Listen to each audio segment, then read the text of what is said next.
am I on at the moment and all the rest of it? Okay, great, great. Happy days. Looking at the Zoom pan tilt camera. Hi ZPT, it's good to meet you. Please don't kill me halfway through, that would be really nice. We all good, or do you want me to keep going? Great.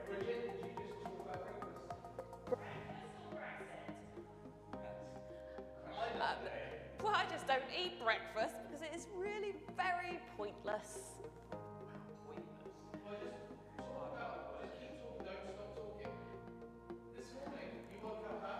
Oh, this morning I woke up like at 5, then at 6, then at 7. Well, I was up by 7. Just could not sleep. I don't know what to talk about. I think I'm going to talk about the Palomino pony because I think that's an easier thing to talk about. Her name was Goldie, and there was this famous story once of me falling off her 3 times in the showing ring as we were going over the jumps, but I still managed to win the competition because I was the only person in the competition.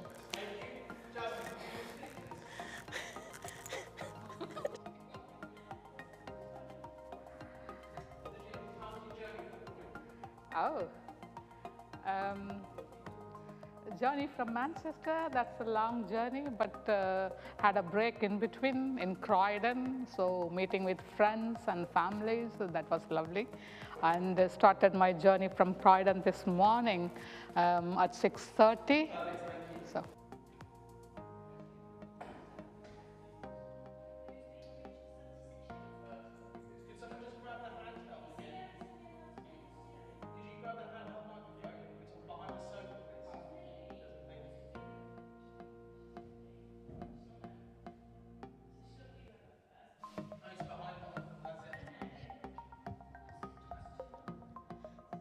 Hello, Michael and Bridget, are you ready? We're ready, so ready. Good. Okay, so who else is coming today? Is there a live audience? No. I know. Oh, you know. Just asking, you know.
Is that okay?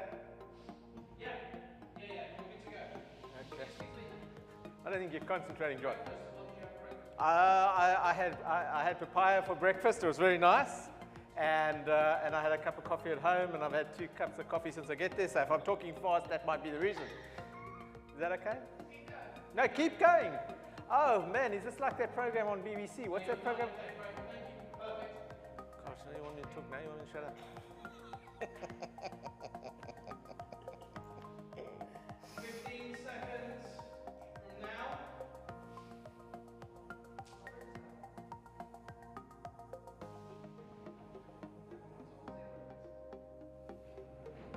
5.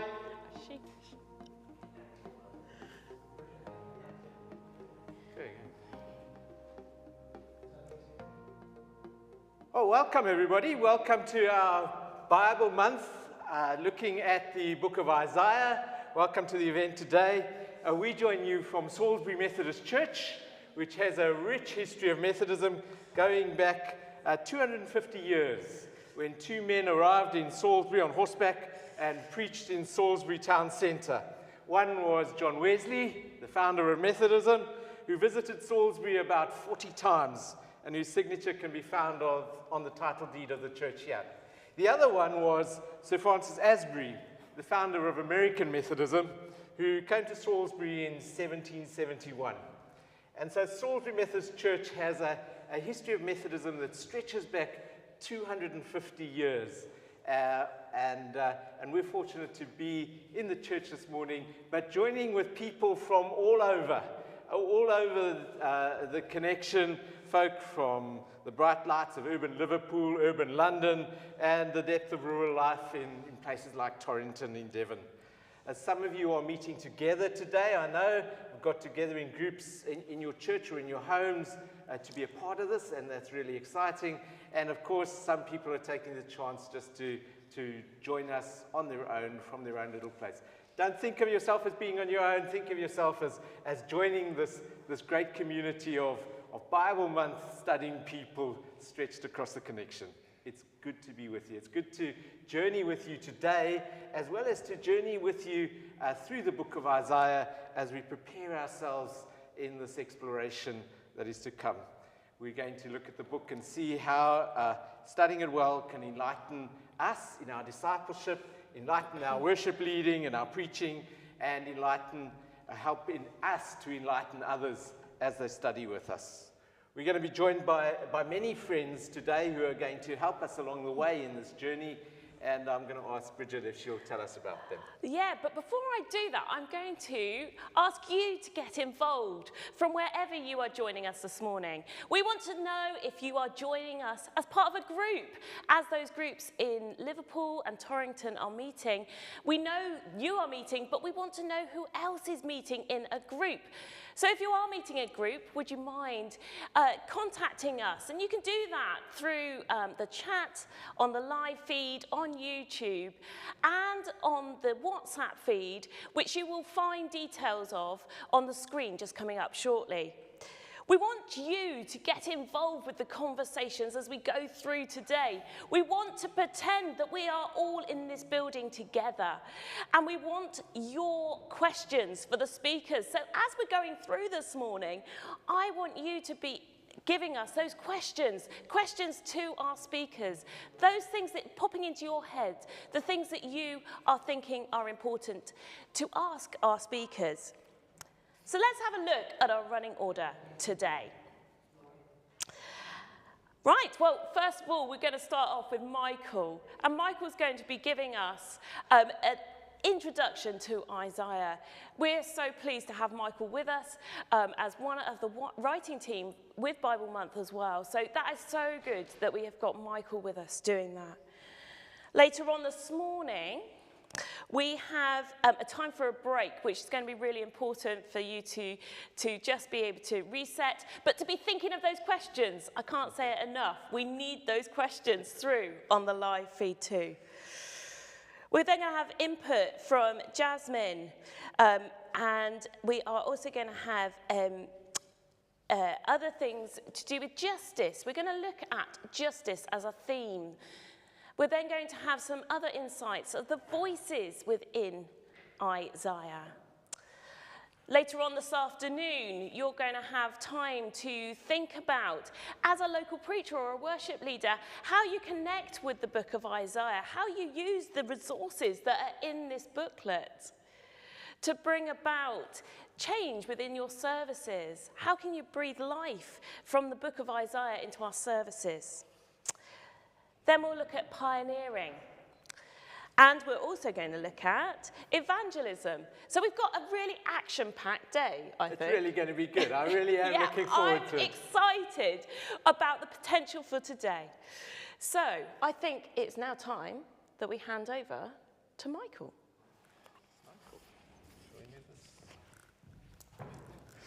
Thanks. Could you just grab the lectern for us? That'd be amazing. I'm going to pop this water down there. Good morning, everyone. It's really good to be with you. Thank you so much for tuning in. Thank you so much for joining us today. Really appreciate it. And that's great. That's great. Thanks. And the other thing I just want to say is thank you for not just joining us today, but for the service that you offer the Methodist Church week in, week out as local preachers and as worship leaders. You are, in many respects, the kind of the gatekeepers of the theology of the church. You are those who have the privileged role of helping people grapple with the Bible as the excellent resource that it is for informing our faith, informing our daily living, informing our walk with Jesus. And so I just want to thank you for the way that you faithfully do that and for signing up to Bible Month, particularly as a scheme to help people get equipped in the life of particular books. For those of you who don't know me, my name is Michael. I'm part of the Learning Network. I'm based in the Eastern region, and it's become part of my job over the last couple of years to help push forwards, I suppose, what we're trying to do with Bible Month, to help develop some of the resources, some of the training that we offer. And I love it. I get very, very excited about the Bible. I kind of often describe myself as a bit of a Bible geek. I'm not necessarily the most learned of scholars, but I'm someone who's deeply passionate about looking for God in the scriptures and trying to think through how can these inform our daily lives. We're looking at the book of Isaiah this year, and for some of you that might be quite an intimidating thought. We've gone from looking at nice, short, condensed books like Ruth and like Jonah, and suddenly we've let the whole other way, partly because we were running out of 4-chapter books, but also because Isaiah, I think, is a pivotal text in the life of the Bible. It summarizes so much of what it means to be God's people. It describes so much of the journey that God's people have been on throughout time. And it sets up some of the expectations that sit behind the New Testament. It's actually the most quoted book in the New Testament. It's the most quoted book by Jesus himself. And I think if we're going to get to grips with where we see Isaiah in the New Testament, we actually need to appreciate Isaiah on its own terms in the Old as well. And so that's why we're going to explore this book this year. What I want to do in this session for the next 40 minutes or so is to orient you to the text of Isaiah, to help you think about how do we approach this, how do we posture ourselves to this. And not just actually Isaiah, but prophetic literature in general. I then want to introduce some of the themes that we have decided to pull out of the text, I suppose, to help you engage with such a big book in such a short space of time. And I also want to just offer a couple of suggestions as to how you might go about your task of leading people into the text as preachers and as worship leaders. So, before we get to the specifics of Isaiah, let's talk prophetic literature. I don't know about you, but sometimes when I open up the prophetic literature, it can be quite intimidating, it can be quite off-putting. A lot of the language in there is quite visceral, it's quite provocative, it's quite painful, it's actually quite hard to hear. If we look at an example from Isaiah chapter 1, I'm just going to pull out some bits from this. We haven't got time to read it all. But this is from Isaiah chapter 1. You sinful nation. That's a great start, isn't it? People laden with iniquity, offspring who do evil, children who deal corruptly, who have forsaken the Lord, who have despised the Holy One of Israel, who are utterly estranged. Why do you seek further beatings? Why do you continue to rebel? The whole head is sick, the whole heart faint. From the sole of the foot even to the head, there's no soundness in it, but bruises and sores and bleeding wounds. They've not been drained or bound up or softened with oil. Hear the word of the Lord, you rulers of Sodom. Listen to the teaching of our God, you people of Gomorrah. When you come before me, who asked this from your hand? Trample my courts no more. Bringing offerings is futile. Incense is an abomination to me. New moon and Sabbath and calling of convocation. I cannot endure solemn assemblies with iniquity. Your new moons and your appointed festivals, my soul hates. They've become a burden to me. I am weary of bearing them. And so when you stretch out your hands, I will hide my eyes from you. And even though you make many prayers, I will not listen. That's not exactly the most joyful way to begin a book of the Bible, is it? That's not an inviting or an invitational way of speaking to God's people. And actually, some of the language is quite grotesque, that idea of, you're like a body that is ridden with boils and sores. It is intense language. And I want to start by saying, if you've ever opened up the prophets, and if you've ever engaged with Isaiah and thought, I like some of these bits, some of it's nice, but actually there's quite a lot that I just want to skip over. I want to say that's an okay and understandable reaction. If reading Isaiah makes you uncomfortable, if reading the prophets makes you a bit squeamish, that, I think, is actually because the prophet is achieving their aim. So often the prophet's role is to cut through the noise. It's to arrest people's attention. The prophet has the unenviable job of provoking people, of making people feel uncomfortable. And so as you begin to try and help your churches engage with Isaiah, I just want to encourage you, let them know that the emotion is okay. Let them know that that reaction is understandable. And actually, that's probably what the prophet themselves are after. You don't have to remove the sting. You don't have to soften the blow. You can invite people to reflect on those words. Part of the reason for the strong language is because the prophet's job is to change hearts, to change minds, to alter practice and behavior. It's often, I think, we can think about the prophets as announcing a future that is signed, sealed, and delivered. It's guaranteed. But actually, that's not what is going on in the prophets. The prophets are ultimately trying to bring warning. They're trying to say, if you carry on down this road, this is going to be the ultimate destination that you end up in. This is going to be the consequence of these actions. If you continue to forget Yahweh, if you continue to fail to bring about justice in the life of the community, if you continue to trust in alliances with other nations rather than your God, this is the end game. The writer Abraham Heschel, who's written a remarkable book on the prophets, I thoroughly recommend it, says this: the words of a prophet are stern, sour, stinging, but behind them is love and compassion for mankind. Every prediction of disaster is in itself an exhortation to repentance. Almost every prophet brings consolation, promise, and the hope of reconciliation, along with censure and castigation. The prominent theme is exhortation, not mere prediction. And we can actually see that in Isaiah. If we go back to chapter 1, where I just read some of those uncomfortable words, they're immediately followed by this: wash yourselves, make yourselves clean. Remove the evil of your doings from before my eyes. Cease to do evil, learn to do good. Seek justice, rescue the oppressed, defend the orphan, plead for the widow. If, that's the key, if you are willing and obedient, you shall eat the good of the land. You shall eat the good of the land. But if you refuse and rebel, you shall be devoured by the sword. The prophets often write with carrot and stick. They often write with this warning, this intense warning that makes us uncomfortable. But then they write with this beautiful carrot, the promise of blessing. This actually ultimately comes down to this idea of the covenant, Israel's, God's people's marriage to God. This idea that actually they have come together for a purpose. And actually all of the carrot is built around that promise of blessing, the vows that God has made to his people. And all of the stick is actually built around when Israel had been unfaithful, when the people have stepped away from the covenant. And part of your job, I think, as local preachers and worship leaders is to help people engage with Isaiah and understand that the carrot and the stick are actually two sides of the same coin.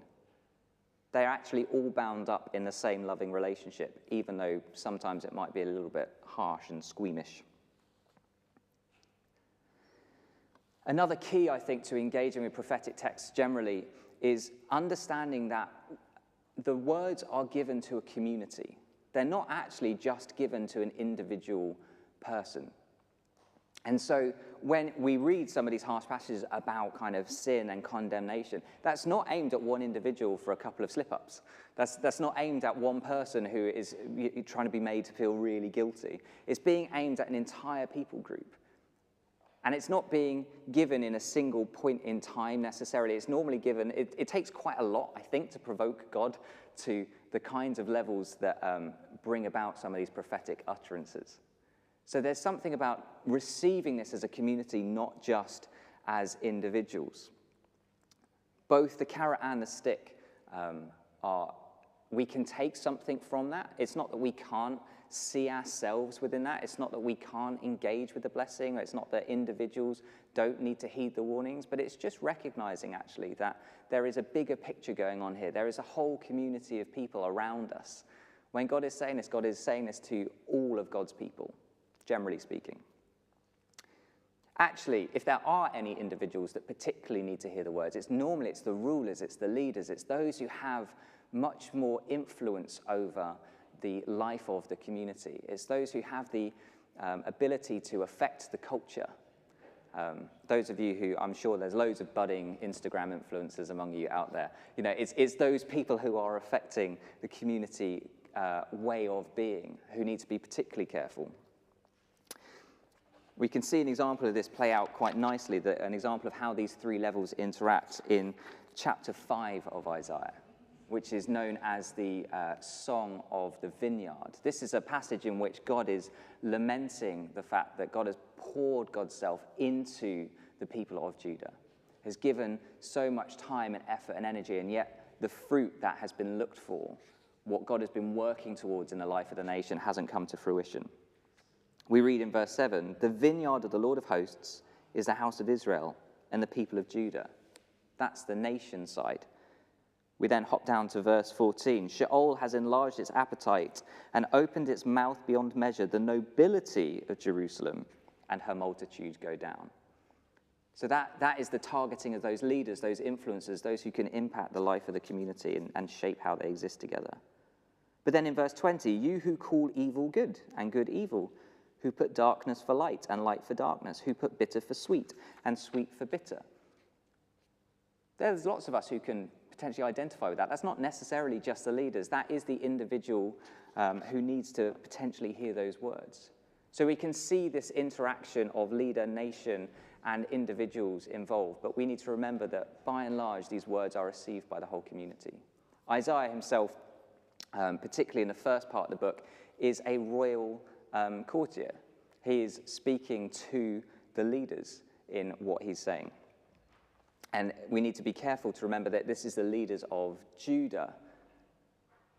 It's worth looking out for who is being addressed by each of these prophecies. It's Judah specifically, often not Israel. This is after the division of the kingdom, where Israel has gone off to the north, and we can read about in Kings and Chronicles the fact that pretty much the moment Israel to the north splits off from Judah and Jerusalem, most of the kings are terrible. There's very little kind of redemption around. And actually, by the time we get to Isaiah, you have Israel, the nation of David, in alliance with Philistia, the nation of Goliath, against Jerusalem, which is almost unthinkable. So we're looking at Judah, we're looking at the southern kingdom, we're looking at Jerusalem here. One of the tricky aspects of engaging with the prophets is thinking through the relevancy of it. I think one of the easiest ways of talking about this is to recognize that prophetic literature is rooted in history and reflective of eternity.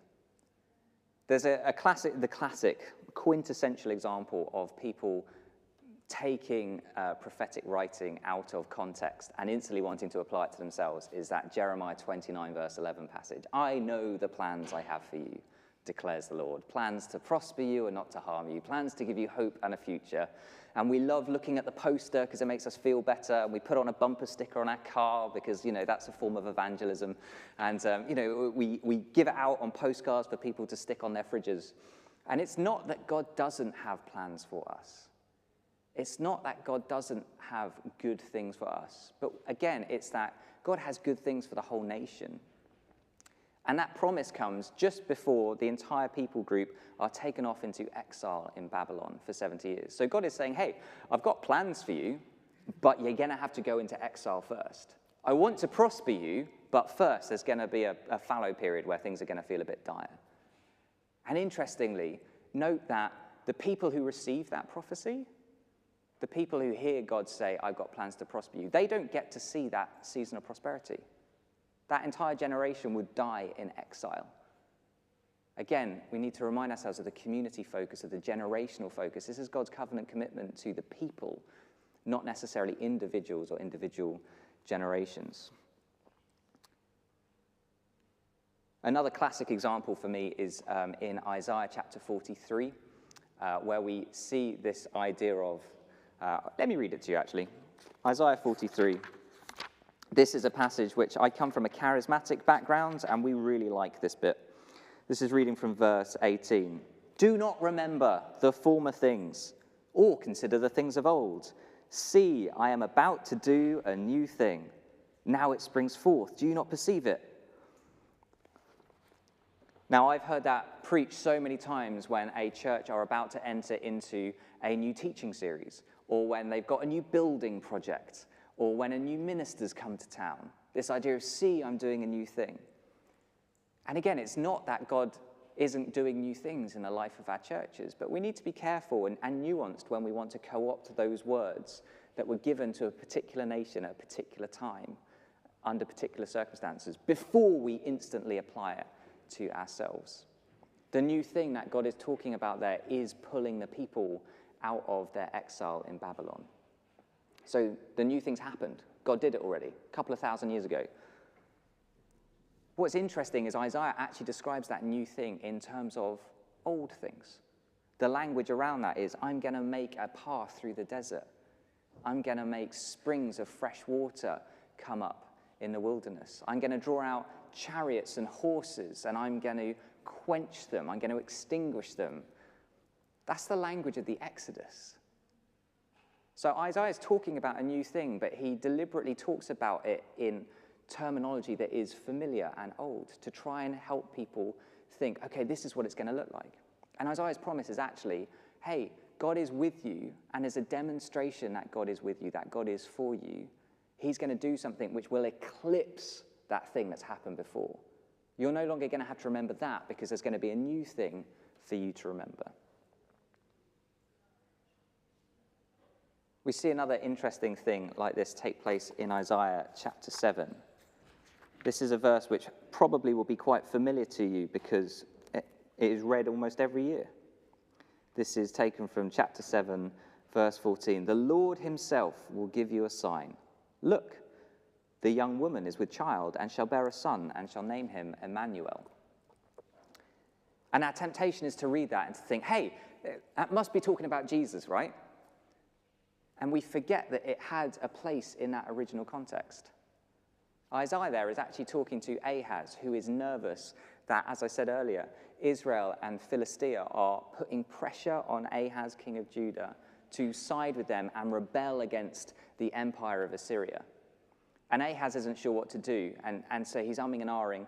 And then Israel and Philistia threaten him with saying, if you're not going to side with us against Assyria, we will invade.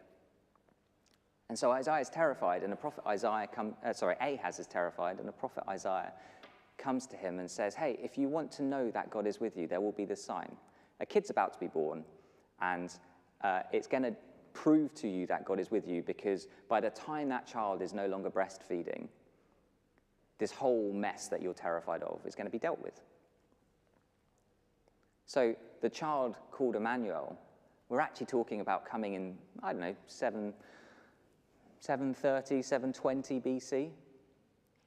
What the writers of the New Testament do is similar to what Isaiah did with the language of the Exodus.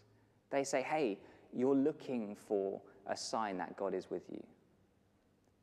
So let me describe that in old terms. A virgin is going to conceive and give birth, and a child will be called Emmanuel. It will be the demonstration of God's commitment. So the writers of the New Testament use that old language that actually had something to do with an event that happened centuries before, and renew it and co-opt it and say, we're going to apply this to our situation so that you can understand what is going on, so that you have a frame of reference for understanding the fact that the incarnation is happening. So when we approach these old texts, we need to have a appreciation, I think, for the immediate context. And then we can think creatively about how we might reimagine it in our new thing. We don't just want to lift the passages and apply them straight away. We want to appreciate the subtleties of what's going on. And it's helpful because I think a lot of the words do have, as I say, their root in history, but they do have an eternal resonance. If I read from Isaiah chapter 40, another really popular section. Have you not known? Have you not heard?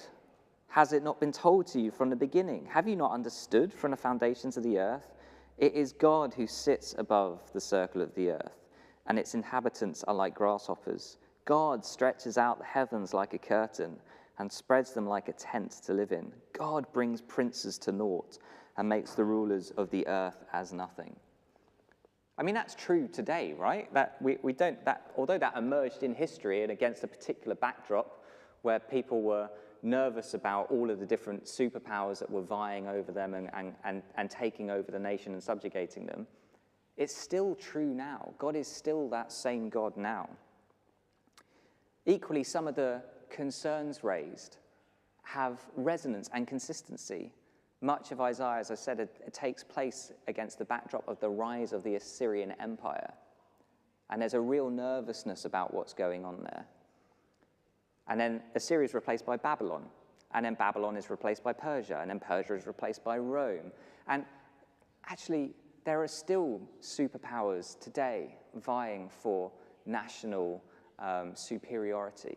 There are still people invading. It's particularly poignant today thinking about what Russia is doing in Ukraine. There is particular concern that we still face this international crises. And actually the word of God to God's people centuries ago, that I am with you and I'm the one who can bring princes to naught, that's still relevant to us.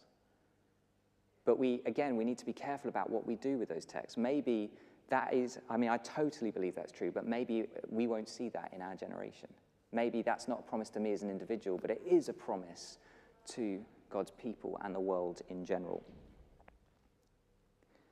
Perhaps I can summarize all this by using a little bit of a metaphor that I found quite helpful. Isaiah is often described as a bit like a courtroom drama. You have Judah in the dock. In fact, in the first chapter again, God says to Judah, let us argue this out. And it's almost like God is a little bit of a prosecutor bringing a case against Judah, pointing out the ways in which Judah has violated the covenant. And we need to remember that I think it's so easy for us sometimes to read ourselves as into the dock, to receive these words like God is saying them directly to us. And I don't think that's right. And I don't think either we are the judge. And I'm not even sure we're the jury, although we are invited to judge for ourselves whether God's case against Judah is accurate and true. I think so often we're actually sat in the gallery. And that doesn't mean that we have nothing to do with this. We are invited into observing a conversation between God and God's people. We are invited into listening to that. And there are many things that we might take away that might make us think, oh, what about me? Oh, what about my community? What about my context? But we just need to position ourselves rightly in the courtroom. We need to remember that we are in the gallery, not the dock. I don't know if that's helpful, but I found it a helpful way of engaging with the message. So that is prophetic literature in general. Let's talk a bit about the specifics that we find in the book of Isaiah.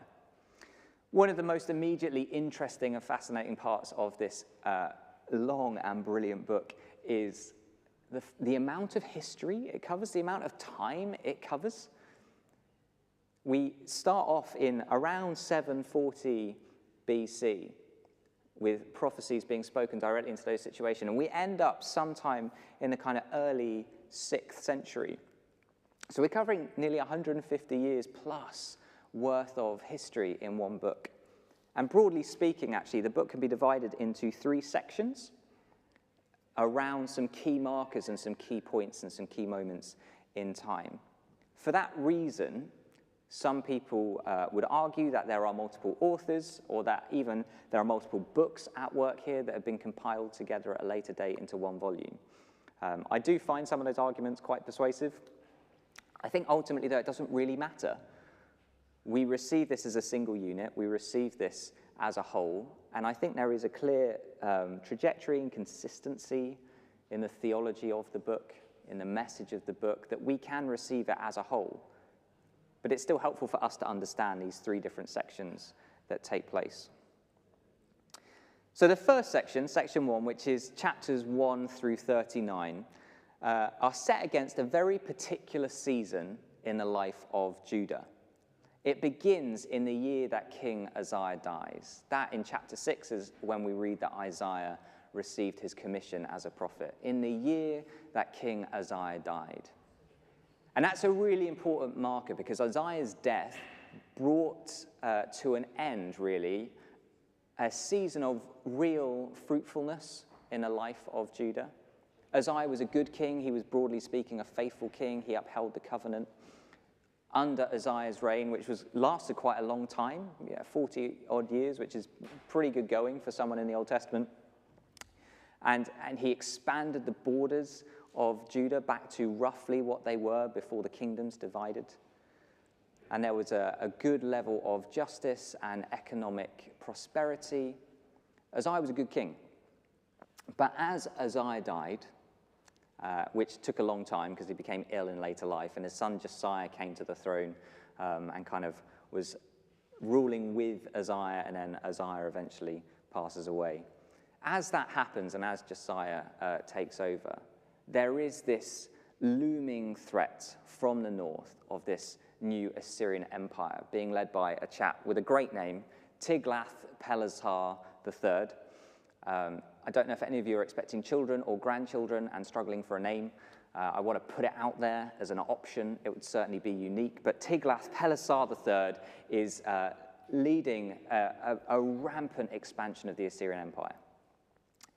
And as I said before, Josiah, Ahaz are coming under threat. Ahaz in particular is being pressured by Israel and Philistia, as I said, to side with them against Assyria, and they threaten to invade if Ahaz refuses. And so Ahaz does what any smart individual would do, ignores Isaiah's warnings to trust God and to assume that God is with them, that the child called Emmanuel was the sign that God cared, and instead makes an alliance with Assyria against Israel and Philistia, which not very helpful. Israel and Philistia are fairly well ransacked, and what happens is Assyria then oppresses Judah. They're subjugated. They have to pay huge tributes each year to Tiglath and TP3, if you will, and it's a bad season. Ahaz refuses to listen to the prophet Isaiah, despite what Isaiah says. Ahaz is then replaced by Hezekiah, and there's a bit of a shift then in the narrative in Isaiah.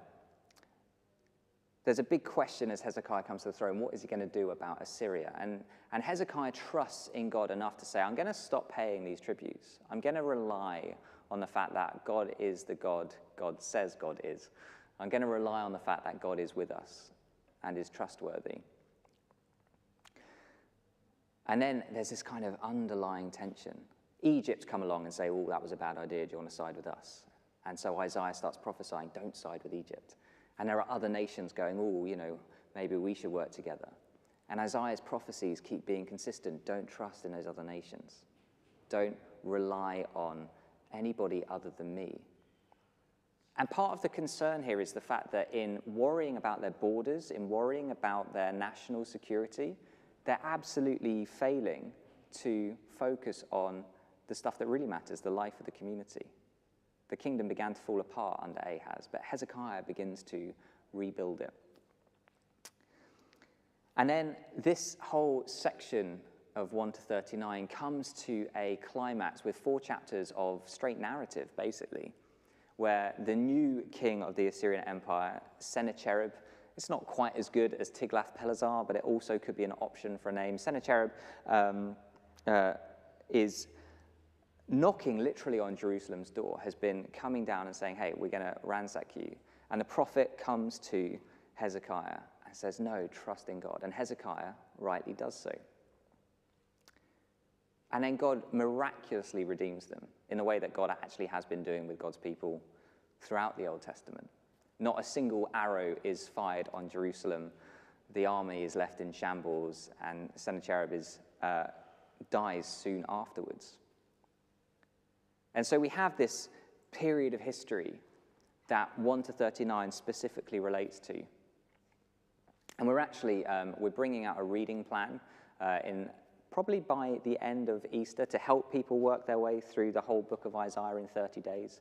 And the first half of that will be walking people through the implicit narrative that is actually through these chapters to help you piece together quite what's going on and who's king and all the rest of it. So keep an eye out for that. Unfortunately, Hezekiah, post this great success, does become a little bit arrogant, and this other little nation, small city-state known as Babylon, come along and go, hey, you had a great job. You rebelled against Assyria, and then you somehow survived their attack. Maybe we should be friends. And Hezekiah goes, yeah, great, and shows them around the whole kingdom and shows them everything. And then we get this little ominous phrase from Isaiah right at the end of chapter 39, which is around this idea of you're falling into the same trap of thinking about relationship with other nations in a way that will be unhelpful, that will lead you astray. And because you've shown Babylon everything, all of these things will be carried off into Babel. And that happens by the very next chapter. We're in chapter 40 now, so there's only a few verses. We've jumped quite a number of years in history because we're now in exile. So there's been a number of other kings after Hezekiah, some good, some bad, some really, really terrible.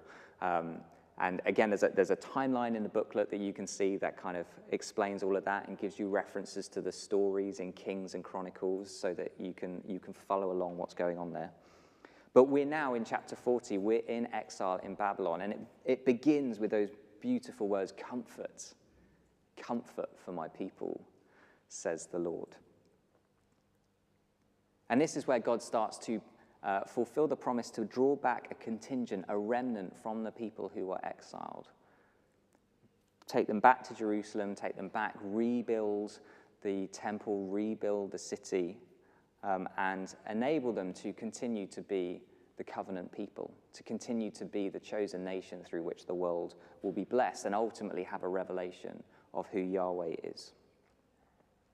But it's worth noting, again, the specific situation here. We're in exile, and we can often claim some of these words for ourselves. We can often think, oh, I want comfort from God. And it's not that God doesn't want to comfort you, but just remind yourself that actually there is a time and a place going on here. And that actually that time and place can be elongated, can be tricky, can be painful, and it is spoken to a community. And there's only a remnant, really, that gets come back. I'm not trying to undermine the promises. I'm just trying to have a healthy level of nuance as we engage with them. So the second section is chapters 40 through 55. And then we jump again in chapters 56 to 66. We're suddenly in a further future where the return has happened. After the decree of Cyrus II of the Persian Empire, a group were allowed to return to Jerusalem to rebuild the temple, to rebuild the walls. You can read about that in Ezra and Nehemiah. But there's this sense that that great return that was anticipated, that was longed for, hasn't yet quite reached its fulfillment. There was a sense that the Spirit hasn't yet returned to the temple. There's a sense in which the promise of being raised up again as God's chosen people can't quite possibly be true. Partly because of the continued subjugation to the Persian and Greek and Roman empires. And so the prophet comes and again shares some great words of comfort. And these are some of the ones that we more readily attach ourselves to, I think. Words about, the future, when the wolf will lie down with the lamb, where Zion will be established and all nations will flock to it, where the Spirit will be poured out on all flesh.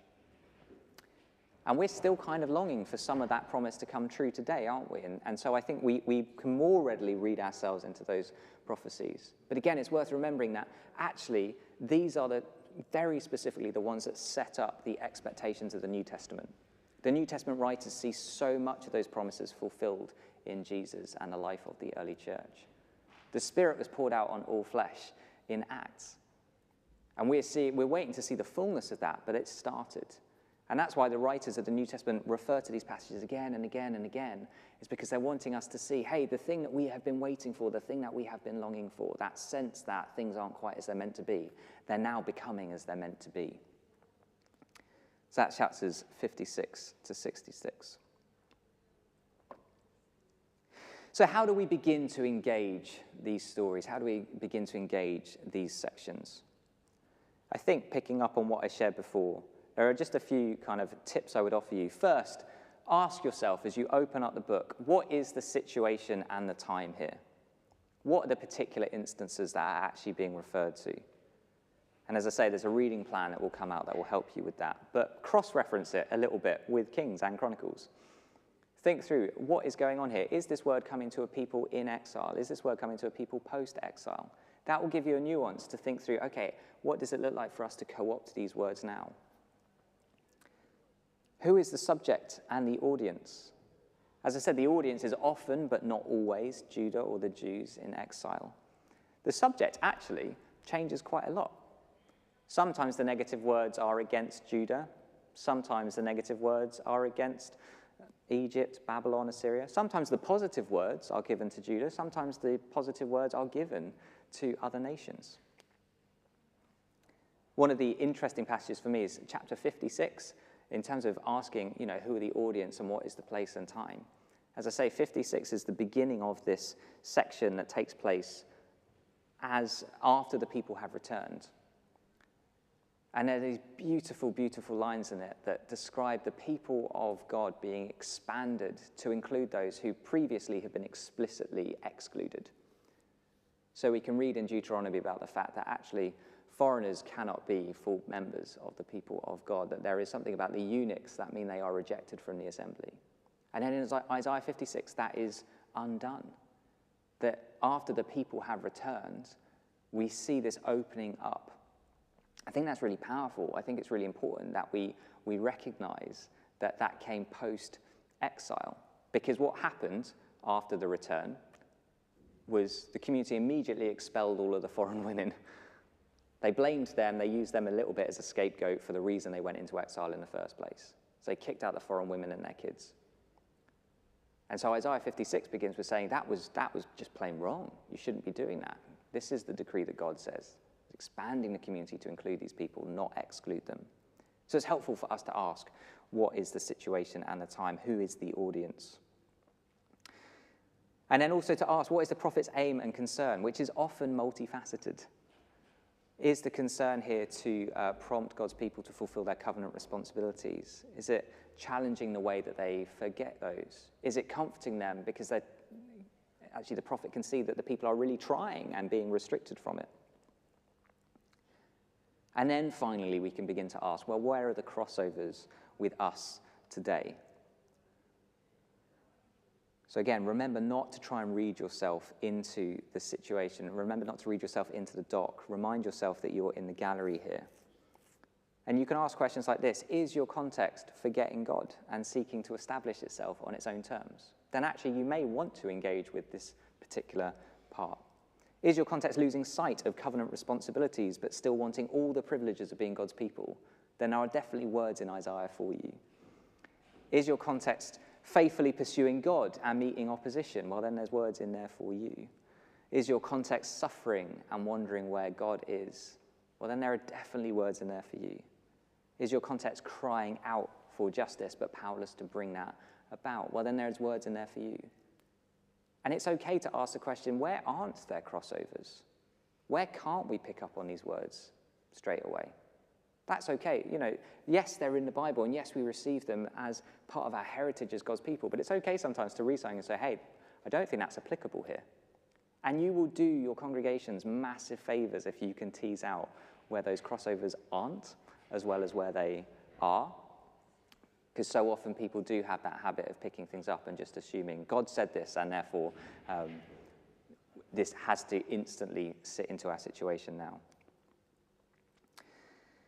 As I said, we've offered some themes to help you engage with the text this year, because Isaiah is a big book. It covers all that history. It's quite repetitive. It's super long. And so we pulled out some themes just to help provide a little bit of some anchor points in the text to help people engage with it so that they don't get lost in the repetitive nature or in the length of it. And I'm not going to say loads about this because we've got the various insights throughout the rest of the day are going to pull out on some of these themes and begin to explore them a little bit. But very briefly, the theme in week 1 is tough love, that carrot and stick that I was talking about earlier. The theme in week 2 is a light to the world, this idea that actually God is wanting to bless the whole world through the chosen people and continually expand those who are invited into God's people. There's a theme of the suffering servant and picking up on these messianic threads that feed through. You just need to be careful, as I say, to remember that those messianic threads had a particular meaning at the time they were given. It's interesting that actually at various points, God is talking about Cyrus as the Messiah, as God's anointed one, as the servant who is going to achieve God's aims. And yes, okay, the New Testament writers pick that up and apply it to Jesus, but it was explicitly about Cyrus at various points as far as Isaiah was concerned. And third, we're going to look at this idea of a new world, this idea that God is wanting to restore all of creation to God's self. A couple of tips on how you can preach thematically, and then I'm going to stop because you're probably worthy of a break. First thing to say is, if you're not used to preaching thematically, and I get that lots of people are actually used to preaching through a lectionary, or are used to doing standalone sessions rather than those as part of a series, just a thought for you, you don't have to format this way, but you can start with opening up the theme. And again, the notes in the booklet will help you do that. We've got some brilliant teaching notes that are given to us by Reverend Dr. Helen Painter from Bristol Baptist College. They will enable you to get under the skin of what is going on here, orient people to it. If you're looking at Light to the World, there's a couple of really good songs that might get people into that theme. Just an obvious suggestion there. But then second, very quickly take people into the text. Don't just tell them what it says. Try and show them what it says. Try and help them identify that theme for themselves. Pick out a couple of choice ones that might be super interesting.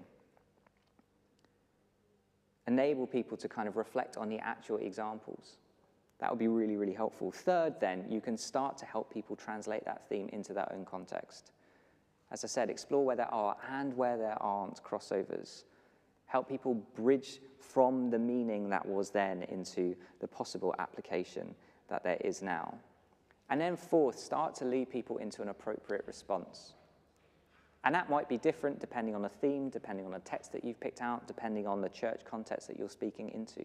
That might look like outright praise, that God is the God who is with us, and isn't that worth praising God for? It might look like repentance. It's not a very popular thing, it's not a very vogue thing, but it's definitely what the prophets are about, is drawing people to a place where they're saying, hey, do we need to reorient ourselves as a community? It might be about petition, about saying to God, we desperately need you to do something that we cannot do for ourselves. And again, so much of what the prophet writes about is saying, I want to give you the message that God is hearing you. It might be about making commitments. The little icon, if you can see it on the screen, is a little pinky swear. But it's this idea of, do you need to commit yourselves to certain action? Some of that justice-related stuff that the prophet is crying out for. It might be thanksgiving, thanking God for the things that God has already done, or remembering the stuff that God has done, like the Exodus in the past. That can be a reminder to us of God's faithfulness in the now and in the future. It might be lament. Again, not a popular thing for us in the church, but what better thing to be doing right now as we look at Russia and Ukraine? we should be grieved. I think that would be what the prophet would be doing, leading the people in lament.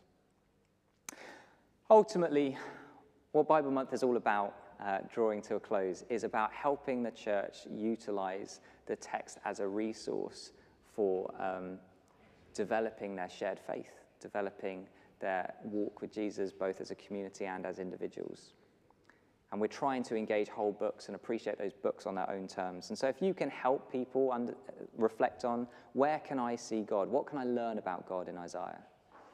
What can I learn about the world in which I live in from Isaiah? What can I learn about what it means to be God's people in Isaiah?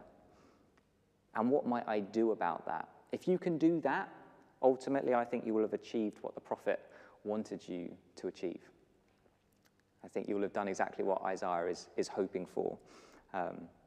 And so I'll leave you with that. This is only a brief introduction. There's a lot more input that we'll have through the day. You'll have opportunities to ask questions. But my prayer for you is that you will find your task of leading people into the text of Isaiah like invigorating, enjoyable, satisfying, and that actually in the midst of it, in your 30 days that you are going to spend with Isaiah, that you would encounter God in that space, and that you would feel yourself growing and developing as a follower of Jesus.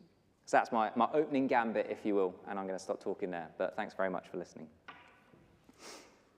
Oh, thank you, Michael. That was incredible. You've given us so much to think about and so much to reflect upon. You've now, in a minute, you're going to have a 15 minutes coffee break, yay, to really reflect on those things. But you can guess what I'm going to say. We want you to interact. We want you to ask Michael questions. He has 15 minutes to recover. So please do ask him those questions that you're thinking, but I'm a local preacher. How does this all work for me? Or in the world we're facing right now, what are those questions that we need to be asking Michael? So we want you to do that. Now, the ways you can do that is to comment in the chat, but also I'm going to read out a phone number that you can WhatsApp, and the number is 07 969 985 376. Do not worry if you didn't catch that, because I am hopeful that it will be pinging up on your screen at some point soon. So let us hear your questions. We have 109 different circuits from across the connection linking in with us today, which is such a joy. That is just so incredible to know. So we want to hear your voices from across the connection. Let's hear the regional differences on questions. As a local preacher in training myself, I certainly have a few questions for Michael. But I want to thank him because it was so helpful to have that insight, to see our place within the story, and to try and start to figure out how that could relate to my services, the services that I have to speak within. So thank you, Michael. You now have 15 minutes as a coffee break, but I challenge you, what question is it that you want to put before Michael today? Thank you. See you in 15 minutes. That's 11:15. Thank you.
Well, Michael, thank you. That was great. It really was good for us to sit and to listen, and you've stimulated our thinking and broadened our horizons with Isaiah, so that's really been good. We've received questions from all over the country, Great. and I'm hoping that you can point us in the right direction with I will with some do of my them. best. So I don't know where they come from or who's asked them, but there was a question. You spoke a little bit about the prophecies in Isaiah, and particularly that one we always use around Christmas, pointing to Jesus.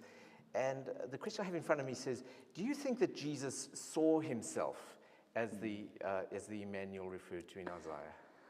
So I'm going to give a slightly annoyingly complicated answer to that, which is we need to remember that when we're reading the evangelists, Matthew, Mark, Luke, John, what we're getting is their description of events and their theology and their reflections on those events. And so they certainly, particularly Matthew, Mark, and Luke, present Jesus as understanding himself in that way. And they certainly understood him in that way. So when we see Luke describing in chapter 4, Jesus quoting that amazing Isaiah 61 passage about himself, the Spirit of the Sovereign Lord is upon me because he has anointed me to preach good news to the poor. I think very clearly Luke is saying, I see Jesus as this anointed one. Do I think that the evangelists reported events as they happened? I think they certainly reported events that could have taken place, yes. And therefore, does that mean that Jesus definitely read that in the synagogue just after coming back from his time in the wilderness? I'm not sure, but I think we get enough of an understanding from the evangelists that Jesus saw himself as a messianic figure. But it's quite hard to say, did Jesus see himself in this way? Because actually, we only get access to Jesus via the evangelists and their theology. Does that make sense? So we certainly can say the evangelists certainly saw Jesus in this way. The writers of the New Testament absolutely And saw present Jesus him in as that that way. fulfillment. Right. But we can't interview Jesus and say, hey, did you see yourself in these terms?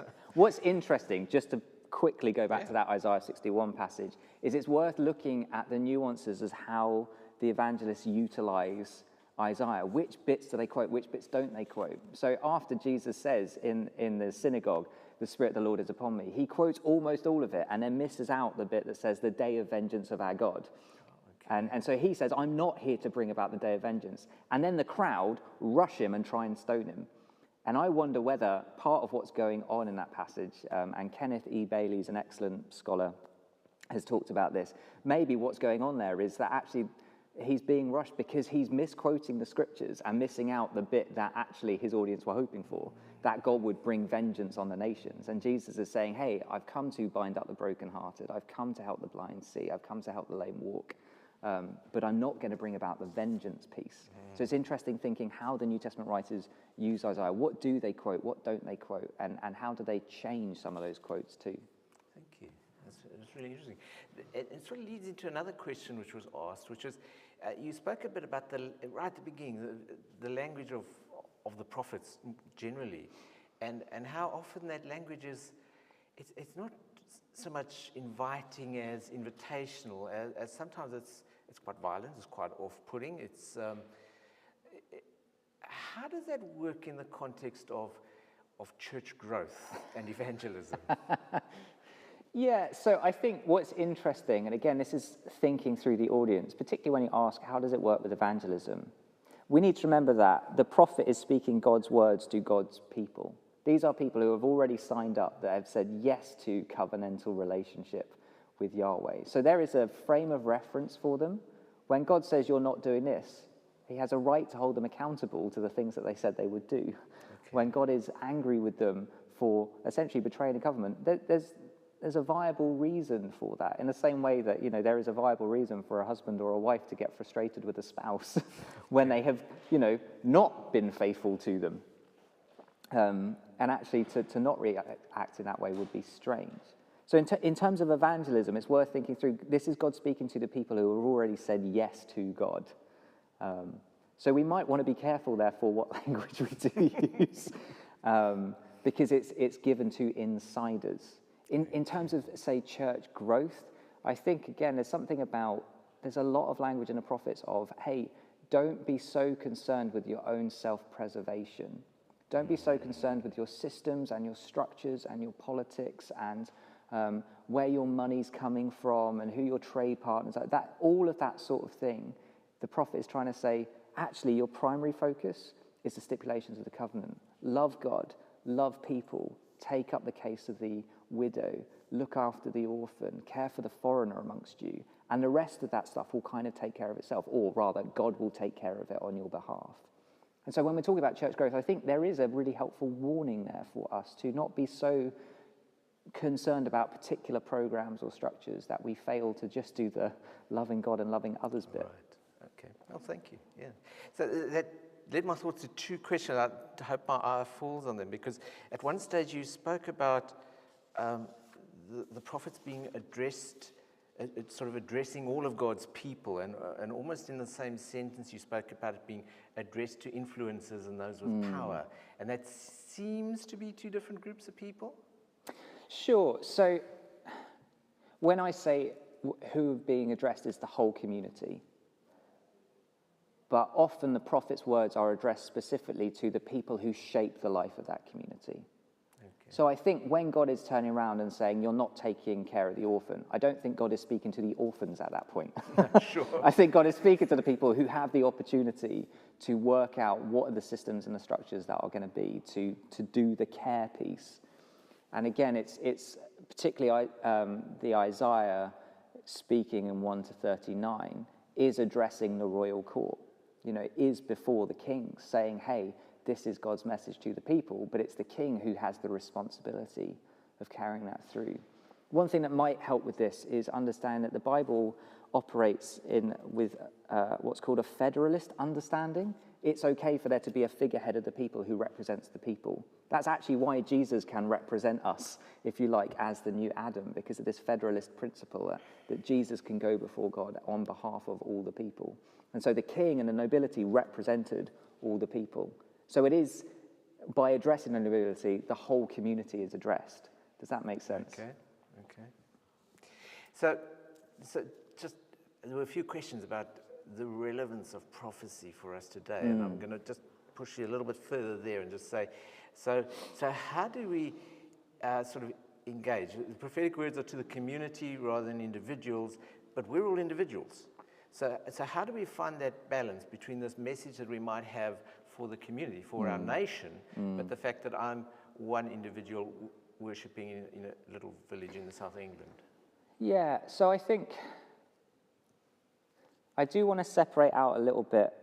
Part of what we're trying to do with Bible Month is help people appreciate individual texts on the text's own terms and to value the unique contribution that they make. So some of this is around recognizing it's not that there aren't promises that are given, if you like, to people in the Bible. And there's many things, and God, I do believe, is interested in the personal relationship with us. But that's not necessarily what is going on in Isaiah.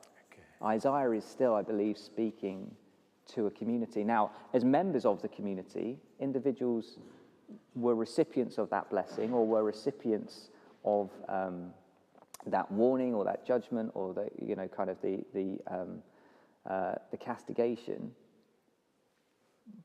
But again, we just want to zoom out and recognize that actually, I don't think, I'm quite glad that I don't have the influence as myself, to influence God's whole perception of the church. I'm quite grateful that actually God does want to relate to me, and I have to relate to God on my own terms. Right. But God also wants to relate to the whole of God's people. And I am not going to be, my own behavior isn't going to be terminal for the rest of the kingdom, thank goodness. Right. So that's why I'm trying to draw out that nuance, I suppose, between individual and community. So a number of times you mentioned, and it comes up in Isaiah, that there's this conversation that the prophet's having with the king, and he's, I think, rightfully accusing the king of not trusting in God, and rather looking to forming alliances and that sort of thing.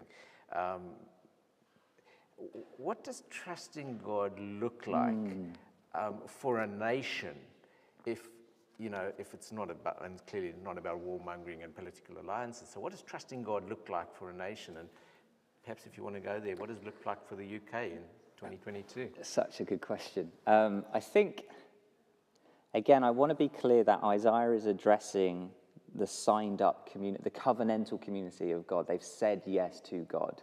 Okay. And so as a nation, there is this kind of reciprocal relationship with Yahweh, where Yahweh says, if you will be my people, I will be your God, and I will protect you, I will care for you, I will look after you.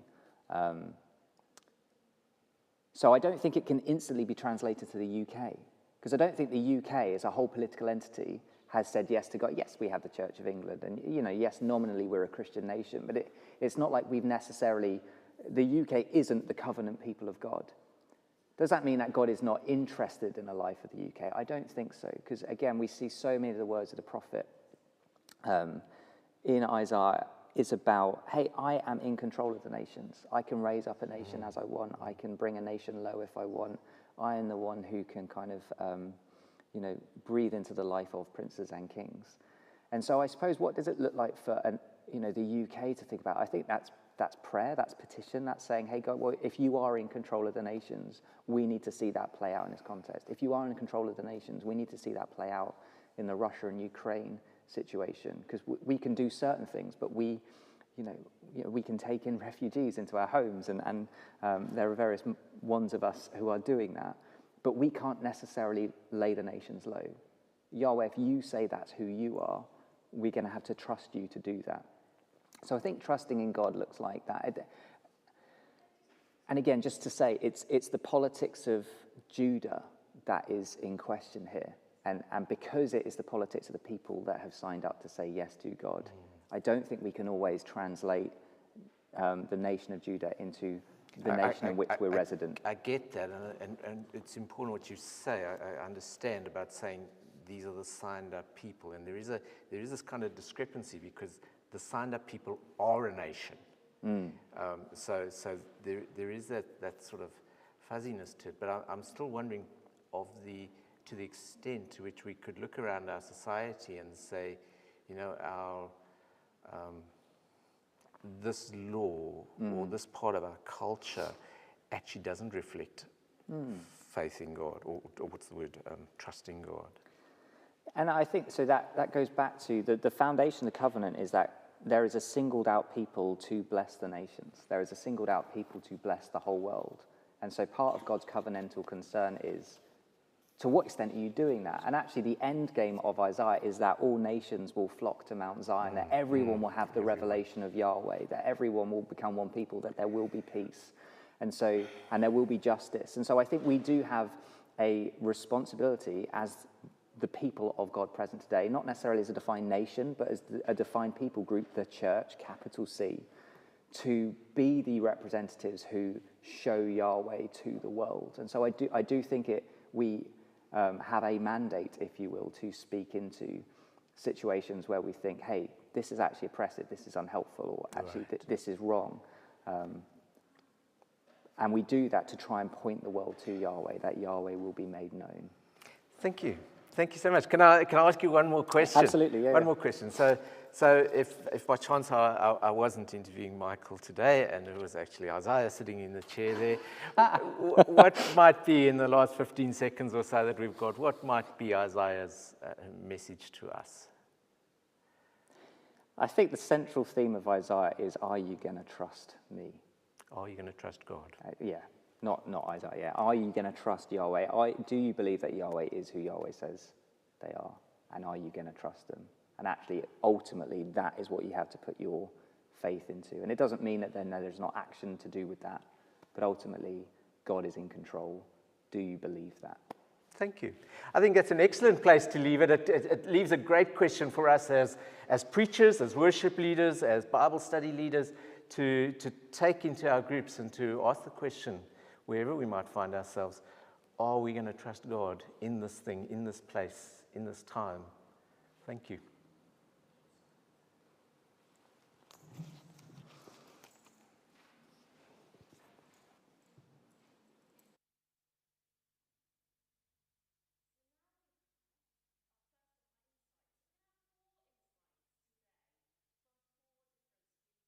speaking into the themes that we've been talking about. And this first one is from Rachel Lampard and Ken, who are going to speak about justice and that theme of justice running through Isaiah.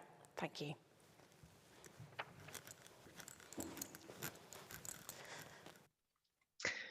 Hello and welcome to a short podcast where we're going to be looking at the theme of justice in the book of Isaiah.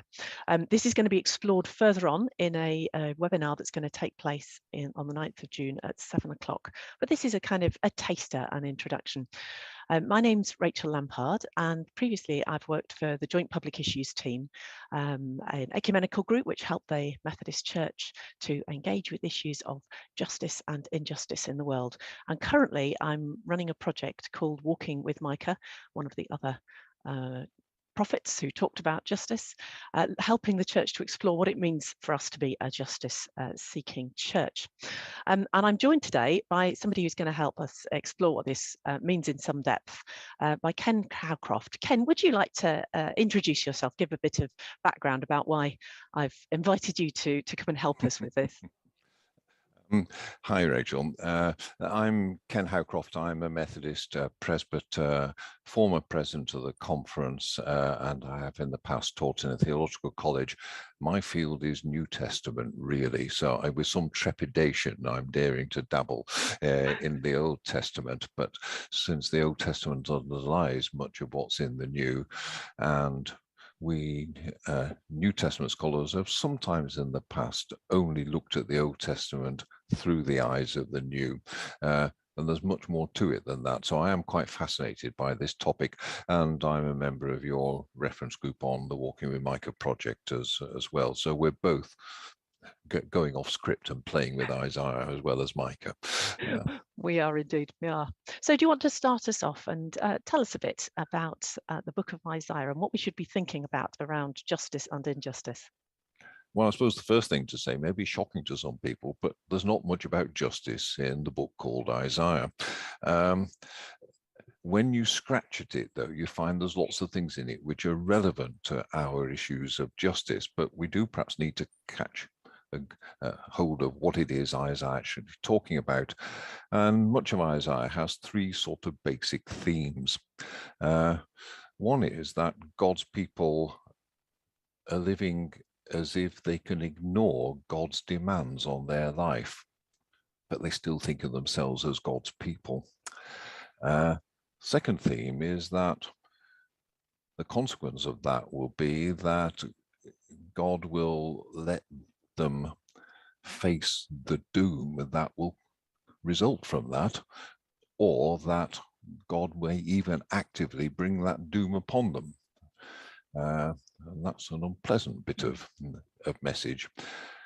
But the third thing is that despite all that, God will actually continue to care for them and will restore them and turn them into what they should be, what God wants them to be.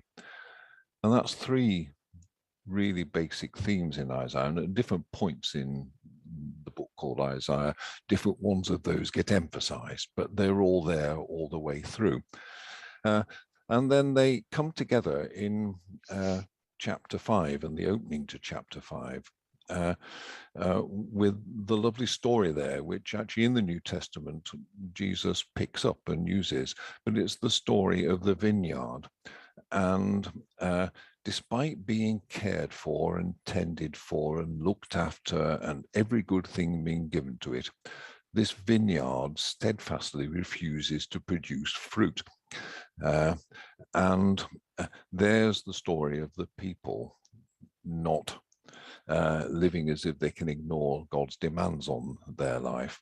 And so the vineyard owner says, well, there's no point in me pouring all this goodness into it. I'm going to let them suffer the consequences. So lets the hedges be broken down and everything goes to rack and ruin.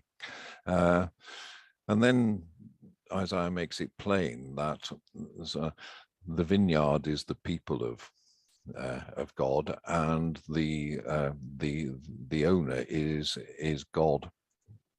And this is going on. And then in verse 7 of chapter 5, there's a crucial verse where God speaks to the prophet as if the prophet were the whole of the people, and says, God expected justice but saw bloodshed. Righteousness, God expected righteousness but heard a cry. Now there's some really interesting words there. And there's actually, this is very, very Old Testament Jewish. There's some jokes, or rather there's the technique of punning going on. So God looked for, the translation I used, which was New Revised Standard Version, God looked for expected justice, but saw bloodshed. Well, the first thing to say is that the sort of justice God is not quite justice as we think of it in terms of social justice. It's actually about good government. It's about exercising authority and making decisions justly in the right way. It's about exercising judgment in a just, right, and proper way. And it's not surprising Isaiah, because what little we know of Isaiah at the beginning of the book is he is obviously some sort of court official who mixes in government circles, as we would put it. He's in high society and is thinking about and talking about so overall strategy for the nation and how it relates to foreign powers and so on. So good governance, as we might say, good government is important. So it's justice in that sense. It's about right and proper and just good government. And what Isaiah is saying is that's what God was expecting. But actually, when you look at it, what the result of the government is at the moment, or the governing is at the moment, what the result of international relationship is at the moment is actually bloodshed. It's oppression. So rather than behaving properly and rightly and justly, those who are running the place are producing oppression and justice.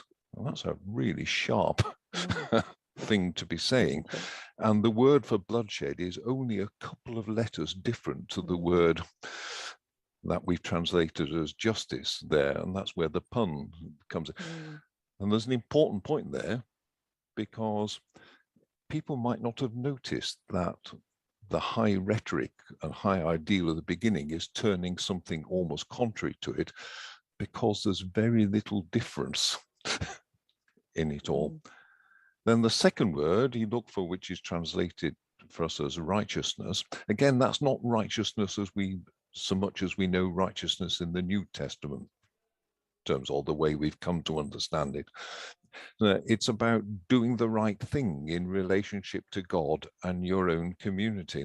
It's a relational word. It's about doing the right thing in your relationships with God and the community. It's about being right and faithful, if you like.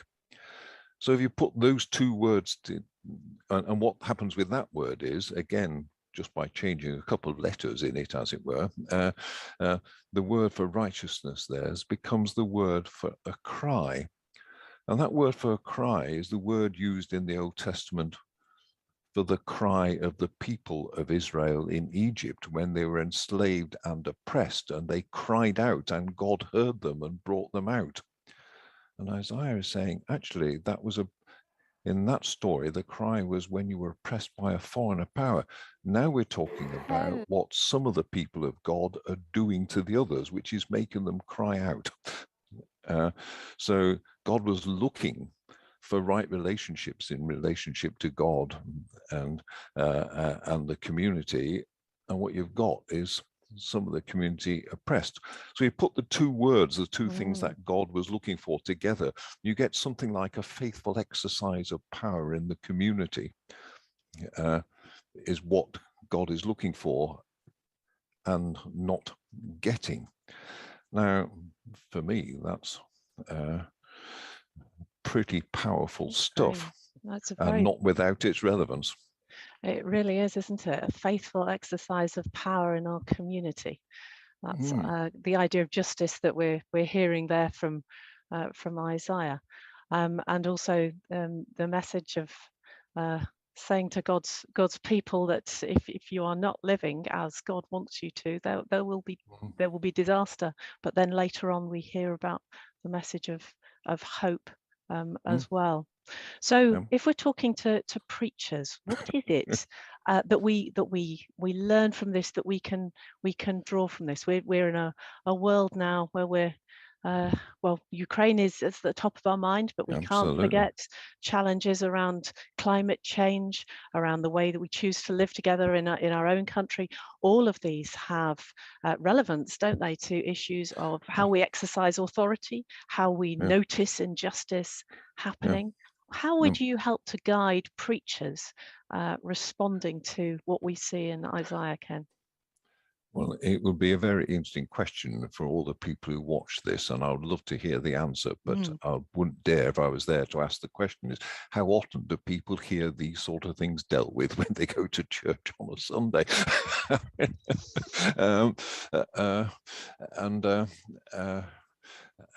Yeah, I mean, it seems to me it's really important. And the themes that Isaiah is dealing with are still incredibly relevant. There is no situation today which is exactly the same as the situations in Isaiah's day. You can't just say, this is that.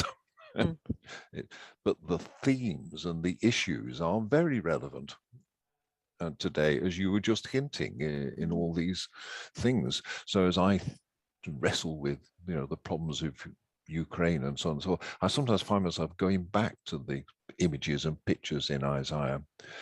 Now, what's really interesting, that the book called Isaiah, and I deliberately called it that, as some scholars have started to do, is really interesting because the themes in the book are applied to different situations at different periods.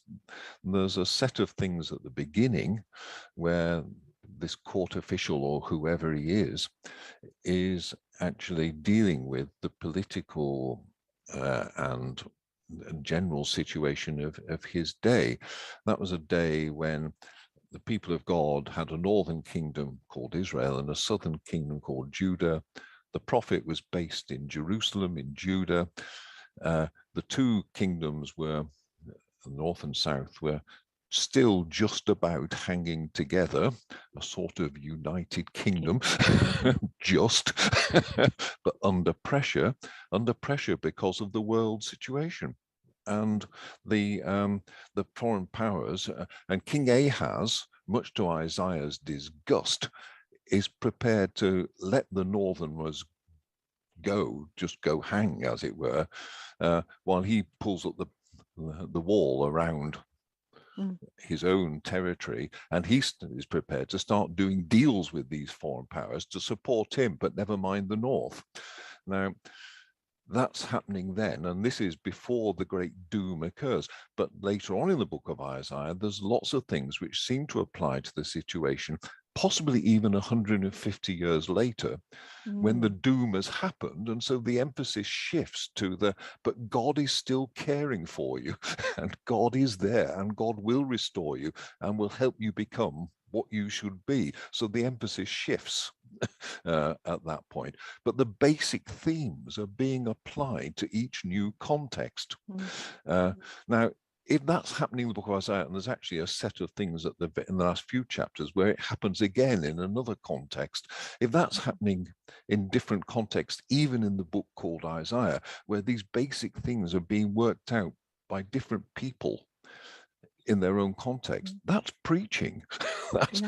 That's prophesying and preaching, and we need to be doing that today, and that's scary. It is. And I'm afraid that's going to be a good place to end there, Ken. So I apologize. The challenge of trying to preach on Isaiah and responding to what we see in the text there. Now, if you want to hear more from Ken, if you want to be able to respond to different ways of exploring these ideas of justice and injustice in the book of Isaiah, as I say, there's going to be a webinar on the 9th of June at 7 o'clock, and you can find where it is by just searching for Methodist Church Bible Month and looking for the webinars there. Thank you very much for joining us today. Thanks.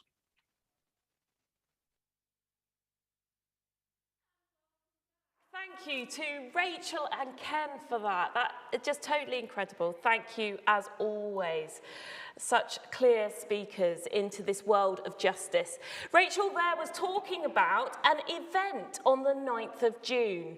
Each of our Insight speakers are leading on an event as part of the Bible Month menu of options that you can delve into. And so further details about these Insight events, the one that Rachel was talking about is about justice. And that is on the 9th of June. But each of our speakers will be there and they will be providing for us a further insight. These 15 minutes insights are just nuggets. Those sessions will lead us into a deeper place of understanding in these themes. So thank you to Rachel and Ken. It's now my privilege to hand over to Jasmine. Jasmine is one of our incredible colleagues in the Learning Network from the Northeastern Man team? Northwestern Man. Yeah. Northwestern Man team. So Jasmine's going to be speaking into the voices within Isaiah. Thank you, Jasmine. Thank you, Bridget. Hi, everyone.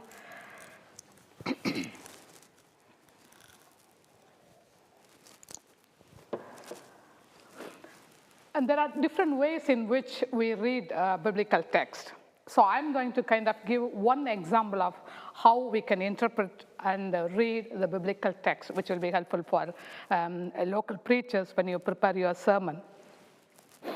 And how we read the Bible, how we read the biblical text, influenced by our context, social location, experience, and who we are. And some of the things we have to remember, we need to recognize that our cultural influences when we read the Bible is not normative for all Christians across the world. And so you have to remember at least two things. One is Christianity is growing such a rate in non-Western countries. So you need to open to listen to what other culture is trying to interpret the text and what insights you get from them. But also, we have our cultural assumption, and that affects the way we read the biblical text. And that the way we influence our text, the way we read, it has a practical and pastoral implications as well. So sometimes, because of our cultural assumption, there are some blind spots that keep us from reading the biblical text correctly. So you have to be open enough to acknowledge what are the influences that you have, a cultural assumption that you have, but also open to receive what others are saying. Maybe given the time limit, I'll be sharing one of the ways in which we can read the biblical text, that is decolonial reading of the biblical text. And I'll use one of the Isaiah passage to read the use approach. So the decolonial approach is one of resistance and used to criticize all forms of hegemonic power. It challenges political, social, economic, and ideological hierarchies. Decolonizing is not only critiquing all the forms of power, but also to deconstruct in order to reconstruct the story or the narrative from the marginalized perspective. Within that process of deconstruction, asking right questions is an important aspect, such as whose story is this? For whom it is written? Who are the audience? What is the purpose behind? Whose voice is that? And whose voice is silenced in the whole story? And the process does not stop there asking right questions and recognizing, but it challenges in order to reconstruct it from the voice of the marginalized. So one side of the decolonial perspective is to recover and restore the indigenous culture from the colonial impacts. That's a historical factor that we are talking about. The other aspect where we are focusing now is to recover the biblical narrative from the colonial influences. With our time limit, we will only focus on decolonial reading of the biblical text. As already Michael started with some basic historical background of the book of Isaiah, and Israel and Judah were always, most of the time, they were under the colonial power, like Assyrians, Babylonians, later Persians and Greeks.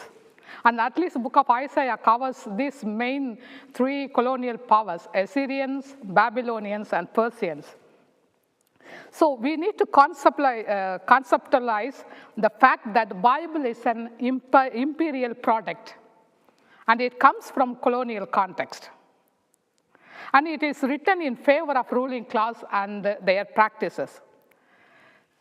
So the Bible we have in our hand, it's not only written in the colonial context, but also it's been used by the colonizers to justify the colonial action, so subjugate the people in the colonized countries. So colonial way of reading and the colonial impact in our reading still continues in our current context, knowingly or unknowingly, which needs to be decolonized. Some still continue to read without realizing, but some of our friends across the world rejected it and trying to provide some alternative reading to the biblical text.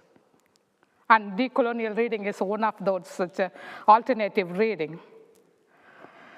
So we need to acknowledge that the biblical narratives are constructed, or the history is provided from one particular perspective. And whoever written it have some kind of limit who constructed it.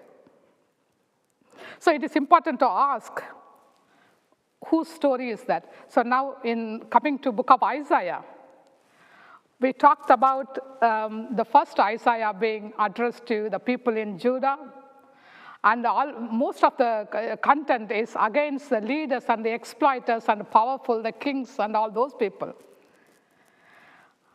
And the second Isaiah focuses on people in exile and those who have been taken as captives.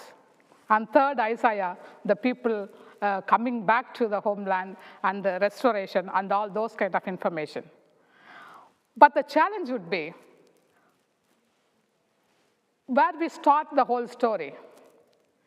So if we talk about the whole Judah under the Assyrian Empire, or in the 8th century, where the people within Judah try to dominate each other, exploit the poor people, and the oracles are addressed to the dominant and the exploiters.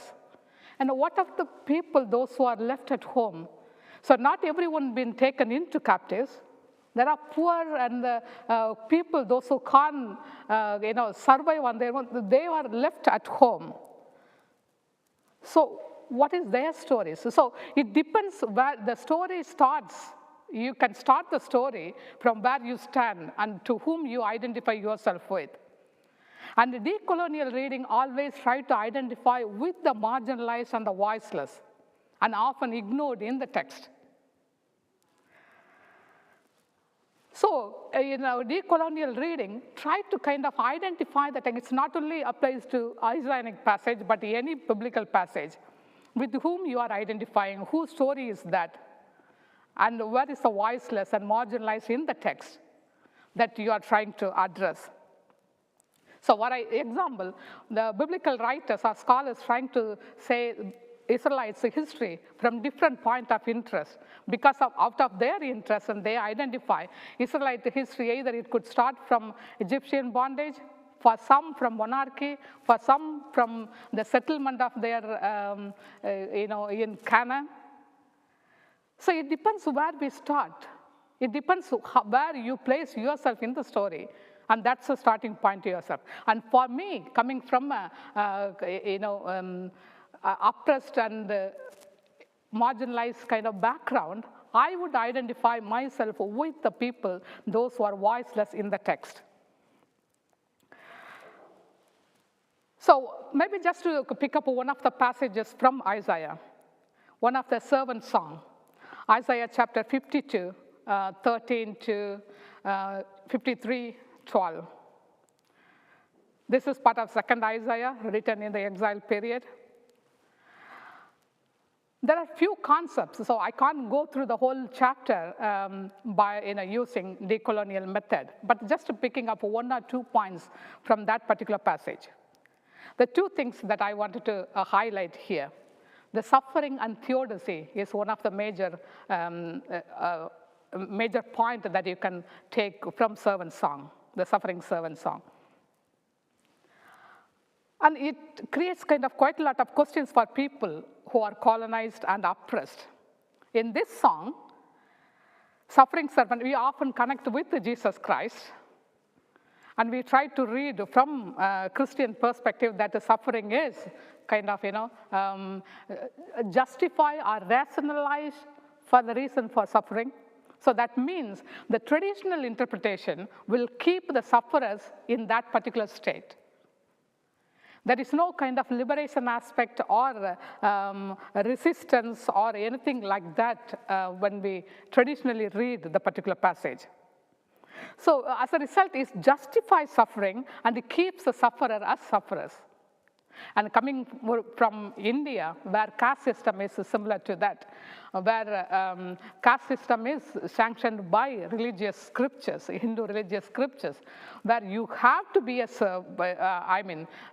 a particular caste or outcast, a lower caste, in order to be a better human. So theodicy, in a way that the traditional interpretation affirms that it is the sufferers are responsible for their suffering. And God is a good God and justice is established, nothing to do with what the sufferers are doing. But alternative reading, the decolonial reading, is something slightly different. Of course, we are easily now identify God, one who suffered with the sufferers. But there is another aspect to it when we read in a decolonial way. So in this suffering servant song, decolonizing is to let the sufferer speak, not the others, not the colonizer, not the dominant one. Let the sufferer speak of theodicy in their own term, in their own experience of oppression. Let them share who is God in their experience of suffering. And what kind of God they try to believe in the midst of suffering. The suffering servant in this passage have a saving role in history. And this is because Yahweh's suffering include not only the servant as a victim, which people in other suffering situations can understand, but also the servant's saving role is an important aspect. So the decolonial reading, theodicy must be seen, the seed for hope, for salvation. So salvation not only in terms of spiritual salvation, but liberation in a physical sense as too. So Yahweh not only suffers with the servant or the oppressed people, but also deliverance through him. Therefore, theodicy for oppressed must bring hope for the sufferers rather than some submission to it. So the other concept is the servanthood. Servant and Jesus are kind of said to have accomplished their mission. Humble means we always understand through Jesus Christ that is a humble way of being a servant is to accomplish our mission, which is a traditional way of reading the text. But imagine servanthood in the context of slavery. Slave masters often use this image in order to justify, not only to say this is a divine act, but also to be a god. Institutionalized slavery evolved in domestic kind of service, which created all forms of discrimination and the corrupted formation. So if you take an Indian context, caste system is sanctioned in a sense that you have to be in that servanthood life. You have to be a slave. You have to be a servant to someone, the high caste. That is expected because it's a religious scripture says, and you can't come out. If you come out, you are going against, you are doing something against God.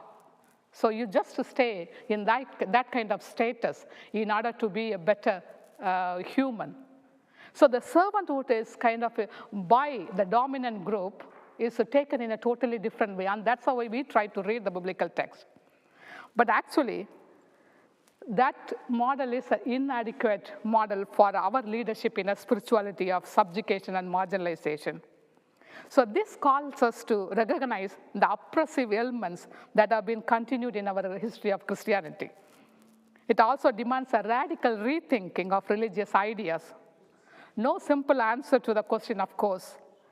So decolonial of servanthood from this colonizing effect could be difficult, but it calls for a theological reflection that engages with the reality of power, because Jesus as a servant shows us what is to be a true servant through his solidarity with the victims of power. So servanthood is not a submission to the power, but a subversion of hegemonic structures. So it is not some inactive figure that we are talking about here as a servant, but one that is politically, radically active in the struggles for social transformation. That is just few example for you to kind of have how decolonial reading could be something, alternative reading that people can use to bring justice and dignity for whole humanity. Just to recollect just a few points here.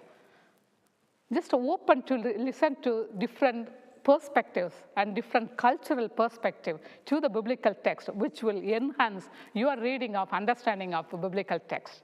And secondly, try to see whose story is the particular text talks about, and who is the author, who are the audience, and whose voice is silenced, and try to identify the story from that to silenced voices, which will bring totally different story on itself, which will be a kind of enriching experience if you started to read in that way. Thank you. Thank you to Jasmine for that. Jasmine, that was incredible. The insights that you brought from your own voice, but also the voices from within the scripture itself. Thank you so much. We're going to take a quick 3-minute break. That's all you've got, a 3-minute break, just to reflect on those words. But also, maybe you would like to send through some more thoughts. Lots of people already are. We're really, really pleased you're engaging in different ways. So do get in touch. But we're going to take that 3-minute break, and then we'll be back. So Jasmine, Michael, and Adrian can discuss those themes a little bit further. Thank you.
Welcome back, everybody. And Jasmine, thank you so much for that. It really, again, just broadened our insight to the voices, to what's happening in the text, and really appreciate it. Thank you. We do have a number of questions, and let's see what we can get through. The first is that you spoke about how we read the text. And often we hear how important it is that we read the text. And I'm thinking how we read the text doesn't really change the text, does it? No, not really. It doesn't change the text itself unless we wanted to reconstruct it for a particular purpose. But I think the way we read, the interpretation may change, not the text itself. The interpretation will change, not the text. Not the text. And that's why we need to be mindful of the way. So you spoke a lot about approaching the text from a point of view of decolonizing it. Is that really a gospel message, or is that just our cultural, political correctness? If maybe the terminology is something that's more political in itself. But I wanted to ask the question, what is gospel? If gospel is a good news, and good news for whom? And if the whole colonial history brought something, not a good news to the poor and the marginalized, and that political terminology needs to be used and deconstructed in order to get the good news and the gospel for the people, those who are oppressed during the colonial regime. So are you saying that somehow the way that that Scripture was presented was actually not in service perhaps of the gospel, but perhaps in service of the powers that be, or the colony, I suppose, should be the language we use? Yeah, so the gospel itself brought by the colonizers in terms of as a tool to subjugate.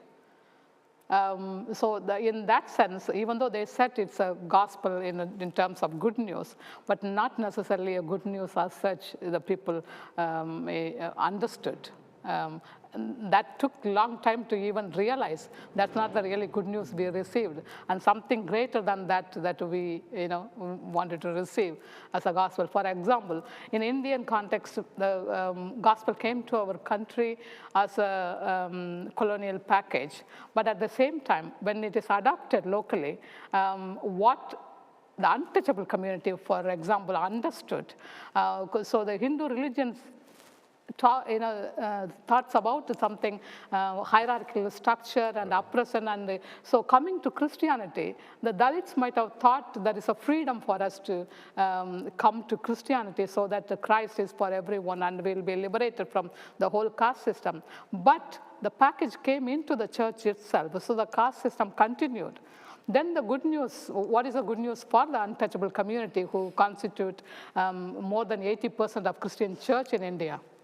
So then we have to, it took a long time to even realize that we are not in a right stage to receive the gospel, and we have to rethink and reflect and reread this biblical scripture, the text, to understand what really good news for us. Okay. So, Michael, I was just going to add in, I think there's a really interesting example where you can see this at work elsewhere in Israel's history as well, in terms of in Exodus, when they're being oppressed and they're in slavery, there's this beautiful line that God heard the cry of the people and came down to rescue them. And then what's really interesting is after Israel undergoes the Exodus and they're in the wilderness and God's speaking to them from Sinai, God says, if you oppress the foreigners amongst you, I will hear the cry of the oppressed and I will come down and I'll treat you like Egypt, essentially. So that question of, what is a gospel message, I think is a really apt one. Because actually, the gospel message might be God hears the cry of the oppressed. And depending on what side of the equation you're on, that could be good news or bad news. The gospel of the New Testament, that Jesus is Lord, is bad news if you are Caesar. Because it means Jesus is Lord, so you're not. And so I think part of it is saying the meaning of the text hasn't changed. Sometimes our understanding needs to shift around it, and we also need to recognize sometimes that, that the gospel message might be consistent, but how we receive that, where we are, again, it's like the courtroom, where we are in the audience might shift. So if we can just explore that for a minute with both of you. So if we imagine the colonial power, let's talk about India, going into India, I don't want to say with the gospel and be misleading, so with scripture or with their religion. For that colonial power, well, let's say for the Dalits to start with, I mean, good news sounds like liberation. It just sounds like freedom from the caste system. For the colonial powers, good news doesn't sound like half of the people standing up out of their oppression. Good news would sound like a system that enhances our wealth and power. So is the gospel not good news for everyone? It depends on how we take it. So when we talk about decolonizing or post-colonial kind of perspective, and even Western communities started to talk about how do we take out our mindset from decolonizing our mindset originally we had as a colonizers. So the people was trying to think and reflect and look back what they have done. So it is kind of both ways, but I think it's a later realization in both colonizers and colonized to realize what's real gospel for everyone. So if it's a gospel good news for everyone, it should include everyone, should not exclude anyone from God's kingdom. So that's so the realization needs to be from the oppressed and the dominant group, as well as from the internalized way of living by the oppressed community. But it perhaps calls the dominant group to repent of some of their values to be able to approach a future that they maybe can't imagine at that point. Would that be fair? Yes, unless they realize and acknowledge this is the past history. Unless they are, if they don't accept and acknowledge, and there is no way forward, and they have to start from that kind of point of, start. Thank you. So it's a good place to bring it in here. There was a question, I think it came up quite early on in what you said, where you spoke about the cultural values that we hold, and that those might be colonizing, or they might be values that stop us from fully grasping or engaging with the gospel. To both of you, or either of you, what might be those things that you would identify in society?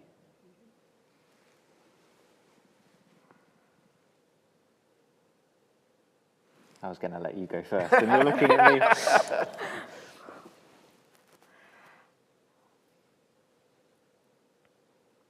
Trying to think of an example. I think an example from Scripture, again, is jumping into the New Testament away from Isaiah very briefly. When Jesus talks about saying things like, it's pretty hard for the rich to get into the kingdom. It's like passing through, a camel through the eye of a needle. And I don't think that's really anything to do with, the eye of the needle being the name of a particular gate. I think it is supposed to be an almost cartoonish example of how hard it is. I think there are things that say, hey, if your value system is about getting ahead in the world, you've already missed the point, and that may have to be challenged and reshaped around a gospel of a God who says, I lay myself down for others. So if your value system, just to reflect what you said, if your value system is getting ahead in the world, then that might actually, in a sense, cut you off from fully understanding the gospel. And we could take that then on a personal level as much as we could in a colonial system as well. Say the colonizer is trying to get ahead in the world, yeah? Yeah, I think if the good news is God has a plan for the world, and that plan looks like justice and righteousness, that is good news for the whole world. Right. But it's not good news if you benefit from and perpetrate injustice and unrighteousness. If you are playing the game of injustice and unrighteousness, it will be good news for you eventually that the world becomes just and righteous. You will benefit from that. Everyone benefits from that, but you probably will have to experience the unbenefit of it at the same time, because it is a deconstruction of the life that you've built. That's helpful. So maybe our our marker for good news is not whether it sounds like good news to us, but whether it's about justice and righteousness. Actually, that's the defining thing of the gospel. It's about establishing justice and righteousness, not that it necessarily sounds like good news to me at the moment or good news to me in the place that I find myself. Yeah. If anyone wants a really helpful resource on this, Tom Wright, in one of his books, Simply Jesus, talks about, or it's either Simply Jesus or Simply Good News. They're both good books. But he talks about good news needing to be self-evident and good news, as good news. And he gives the example of being in the USA when England won the Rugby World Cup in 2003. And he was in a hotel, and he was like, this is the best thing ever, and is desperately running around the hotel trying to find someone to celebrate with them. But they're all American, and they don't care about rugby, let alone English rugby. And so he's saying, actually, good news is storied. Good news is contextual. You know, what is good news for Tom Wright when England win the Rugby World Cup might not be good news for someone else. And when Jesus rocks up, and when the prophet, the New Testament writers start saying good news, or when the prophets start saying good news, it's to a particular people with a particular story in a particular situation. And so this again was what I was trying to say earlier about being nuanced and subtle, about understanding why it was good news, what was being said. And recognizing that we might not automatically be able to be recipients of that, but we can benefit from it. Thank you. I'm going to sneak in one extra question here, and that is, the prophet Isaiah keeps telling the kings and telling Judah and Israel not to make alliances with the other nations. Trust in God. Don't make alliances with the other nation. And is that isolationist? How do you see this as a positive? Yeah? Again, I don't want to jump in. I tell her about that. So go on, Jasmine. But again, it's in that particular context, and going along with,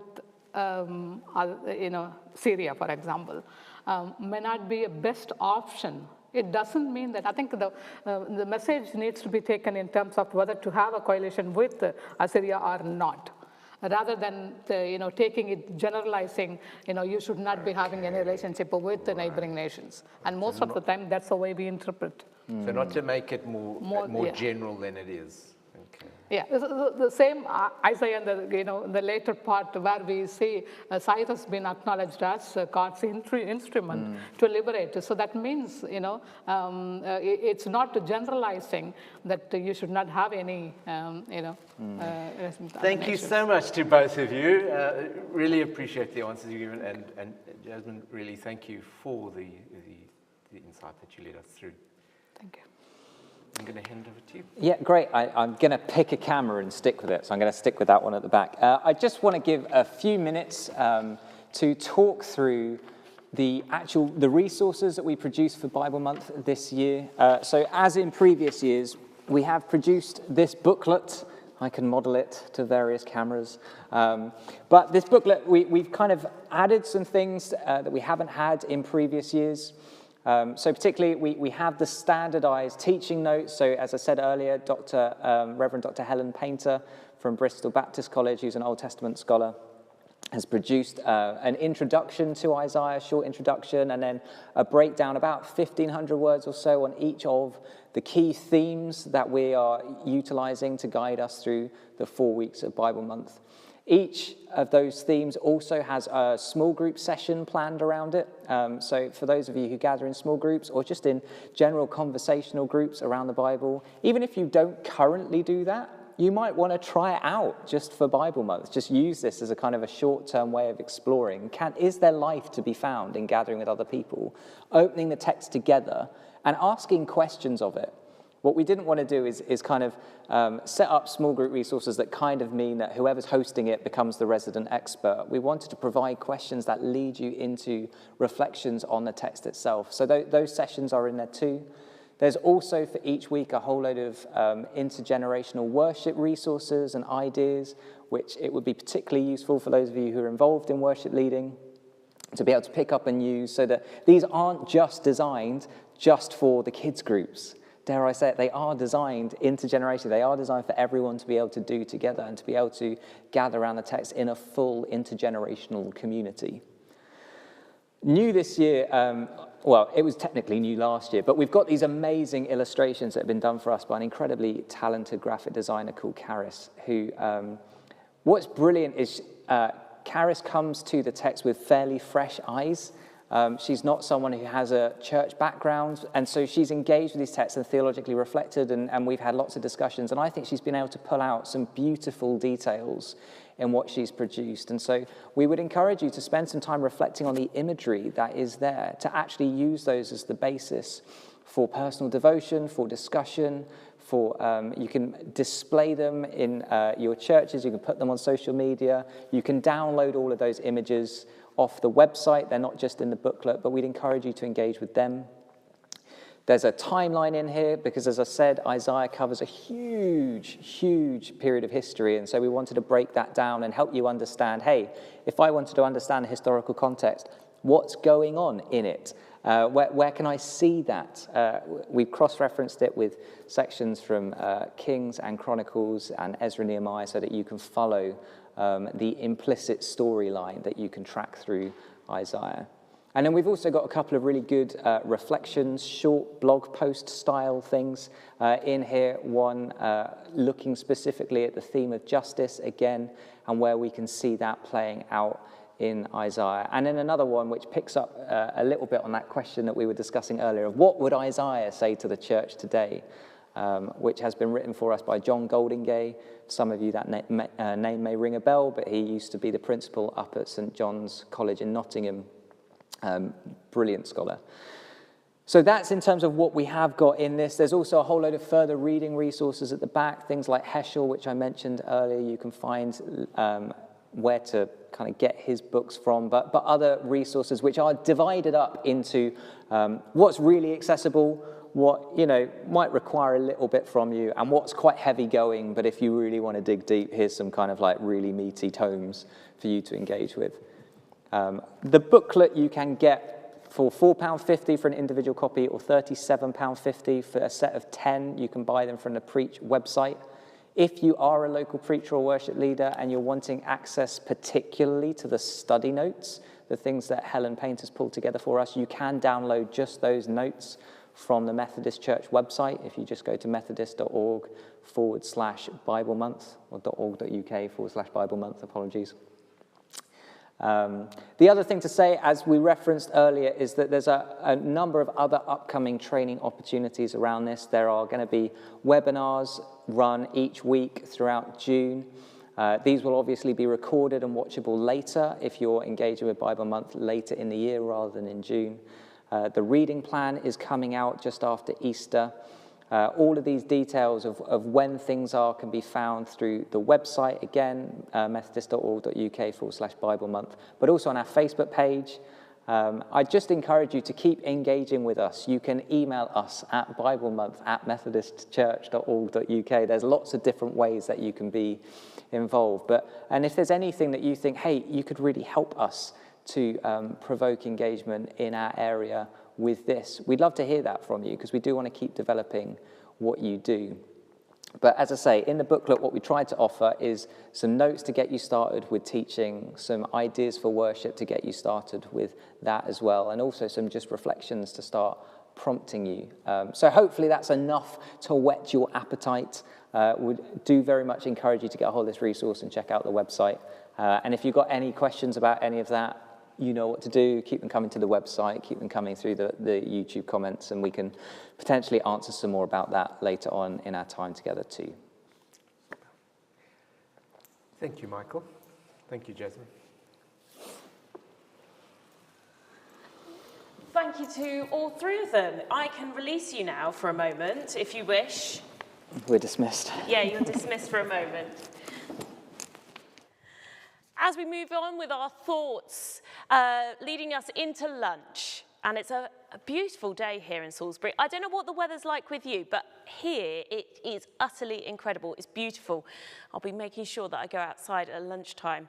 But as we lead into lunch, we've now got a time for you as groups or individually at home on your own to think about everything we've thought about this morning. We've thought about things in great detail. We've been led by Michael, Jasmine, Rachel, Ken into a deep world with Isaiah. And that mirrors the themes of the workbook that Michael was talking about earlier.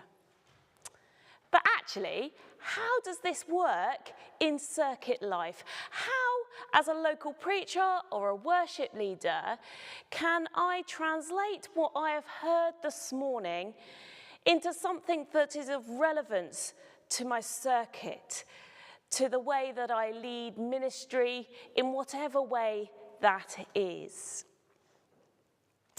As a writer for Roots and other service material, I will often follow a set pattern in my thinking to bring my thinking together before I write. And so we have provided you with some questions to lead you into a small group discussion time or individual reflection right now. Those questions were emailed to you yesterday, I believe, and they will be in your inbox. These questions, I believe, as you write down the answers to these questions, or just your thought ponders, they later on could be very helpful to you as you structure a service. So I encourage you to keep those notes safe somewhere. I certainly will.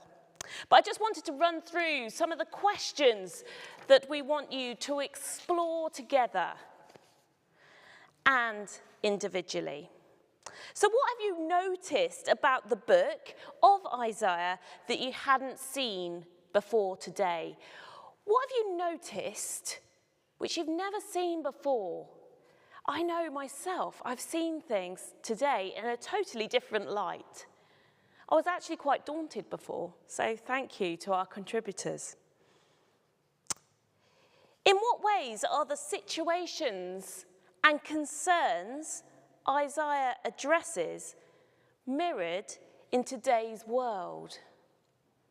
When we look out into the world, into our communities, what are the fears, what are the joys that they are experiencing? And how does that speak into the world that Isaiah saw, that Isaiah was speaking into? Are there intergenerational creative ideas that you could incorporate into worship? Are there things that you have seen within the passages this morning that you're thinking, do you know what, it'd be really good to do this, that, or the other, to bring the passage alive for an intergenerational context? Remembering that intergenerational is not just about children. It's about engaging a whole host of learning styles within our worship. Which hymns and songs have you thought, that would go really well with that message? I encourage you to write those things down now, because I can guarantee when you're trying to prepare for a service that you will have forgotten that great idea that you had today. So I encourage you to write down those words of those hymns that have come to mind through the words of Isaiah. Isaiah's words have been picked up in many of our traditional hymns, plus our modern worship songs. So which ones are they? What are those themes that are running through? Maybe that you're thinking about poems and other creative things that we use within our worship. Note it all down. It's useful. And then can I finally encourage you to look at those images? And we've provided them on the back of the handout for today. The images that Caris has so wonderfully created for us. Because how could you use those images within a service context or in a small group context? How could you use those images to spur thought, to encourage reflection? Very many questions there. Hopefully you've got a copy of the email that was sent to you yesterday with these questions so that you can discover this more. I'm just going to explain also what we're hoping time-wise now. So going into this, you've got this time now to look at those questions, as I say, in a group situation or on your own at home. And then straight afterwards, we're going to go into lunch. A great time to grab that moment out in the sunshine. I hope it's sunny with you too. To go out and just to have a break, but to remember those words that are going through your mind. And then come back. That's the important message. We want you to come back and join with us at 2:15, 2:15, for our third insight. And then we will lead on again into a fourth insight and look at some more questions that you have. We have loads of questions already. You may have some more for yourself, so do keep sending those in. But we will regroup at 2:15 for our afternoon session, and I hope that you'll all be able to join with us then. Thank you.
and welcome back. Well, I hope you have come back, and I hope you've had a good lunch break. I don't know about you, but my mind is so full of incredible insight from this morning's discussions, things to go away with, that I will ponder as I travel home and hopefully into the coming weeks as well. And I hope that's the same for you. I just wish we had all been able to be here together today, because then I'd have been able to see what you were thinking about the insights and how they've impacted your service planning as you go forward from this place. How are you going to preach on Isaiah in your circuit? I really wish we had that opportunity to share those ideas. And I just hope that you have been able to do that amongst yourselves, and as you go into your circuits, maybe in your local preachers meeting, then you can have those discussions, and that would be great. It'd be great to hear your feedback too. This afternoon, we're going to have 2 further insights. The first of these is evangelism from Holly, from the Evangelism and Growth team. Evangelism is one of those words that sometimes, for some of us, can be tricky to unpack in services as worship leaders and local preachers. It can be something that may hold connotation. It may be a scary word. But how does Isaiah and us preaching the word of Isaiah bring around that encouragement for evangelism? Over to Holly.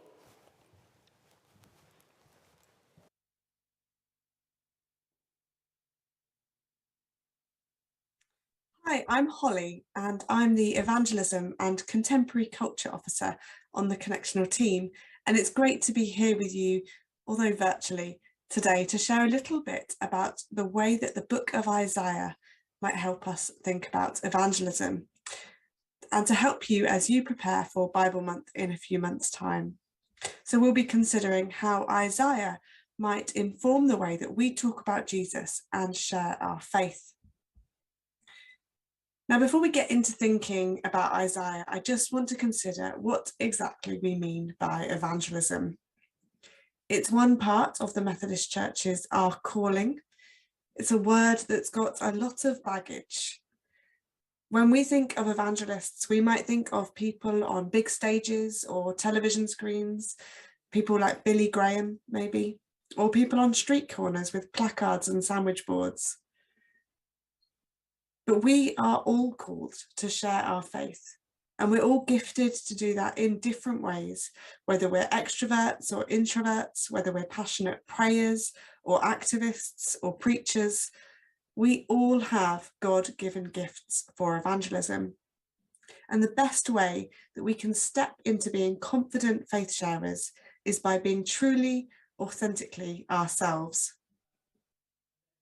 Evangelism isn't just for one type or tradition of church. We can all pray, we can all have faith conversations, and we can all show the love of God through our lives and actions. And when we do these things, we find our faith deepens. Evangelism, sharing the good news of God with others, can be a beautiful thing, a thing that's about relationship and listening and loving. It should be a blessing to ourselves and to others. So what does being an evangelist mean to you and your church community? And how might the book of Isaiah help with that? First of all, we're going to think about the ways Isaiah offers us an image of what an evangelist is. I want to draw your attention to Isaiah chapter 6, verses 5 to 8, where it says,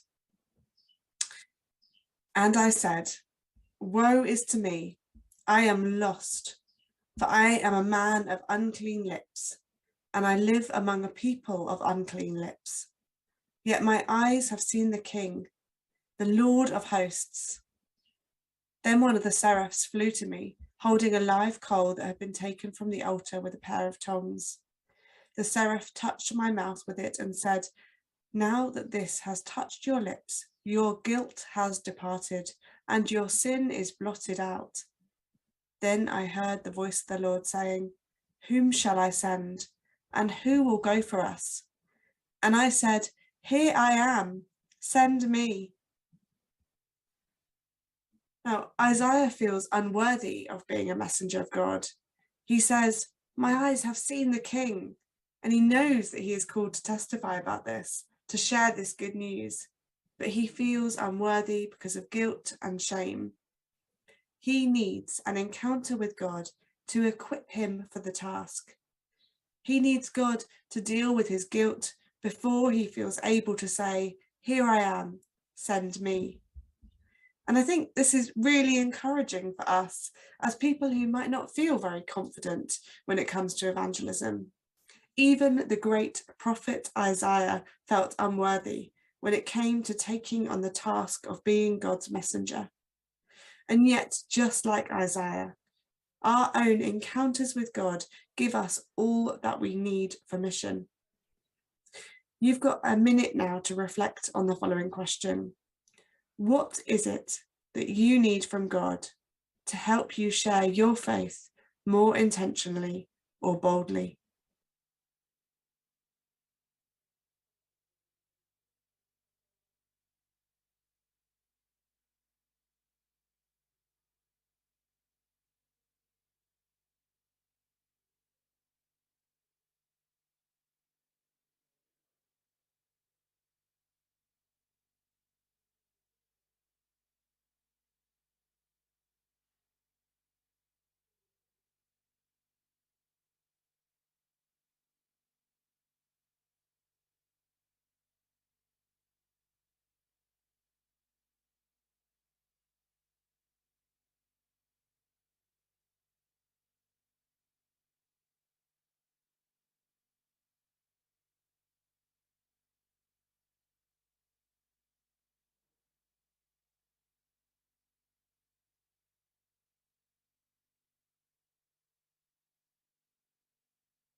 Next, we're going to think about the ways that Isaiah speaks about Christ.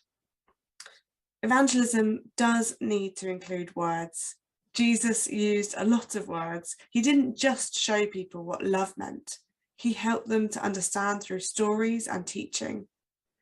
Evangelism is like a three-legged stool.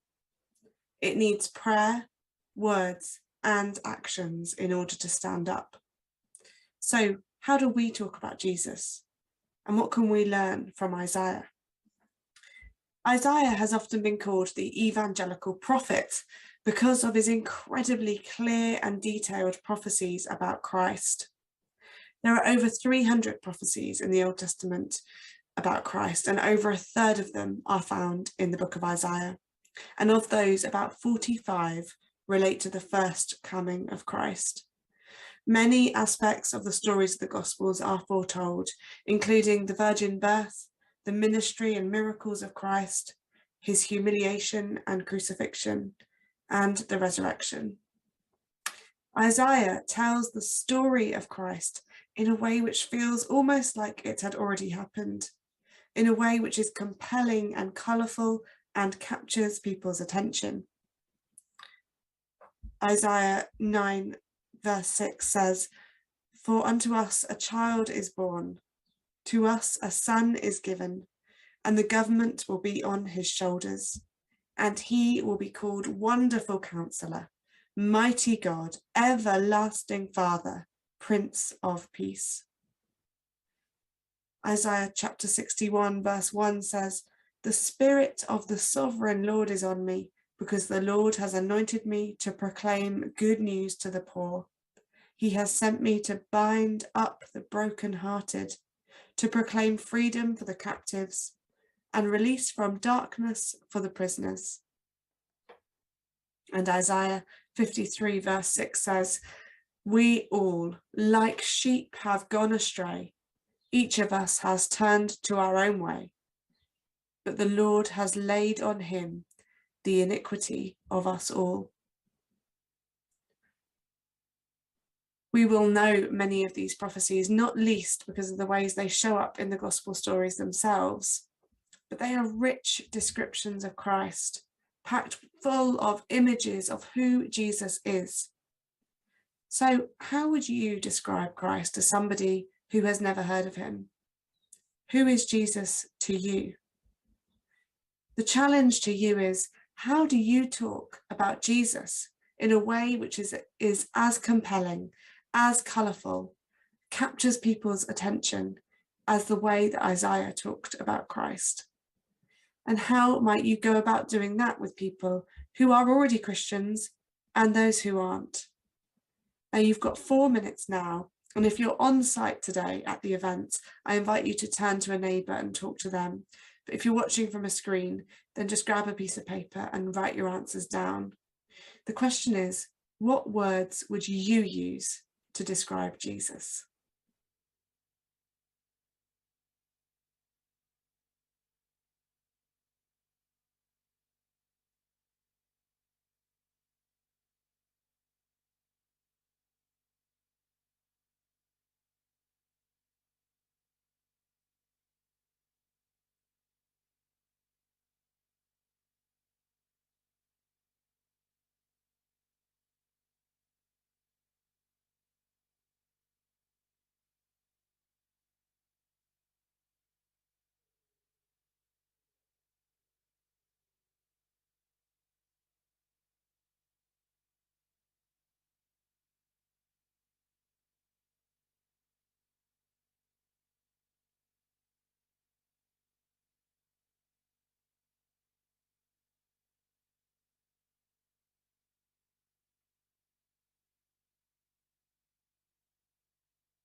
Okay, if you come back together now, thank you for that.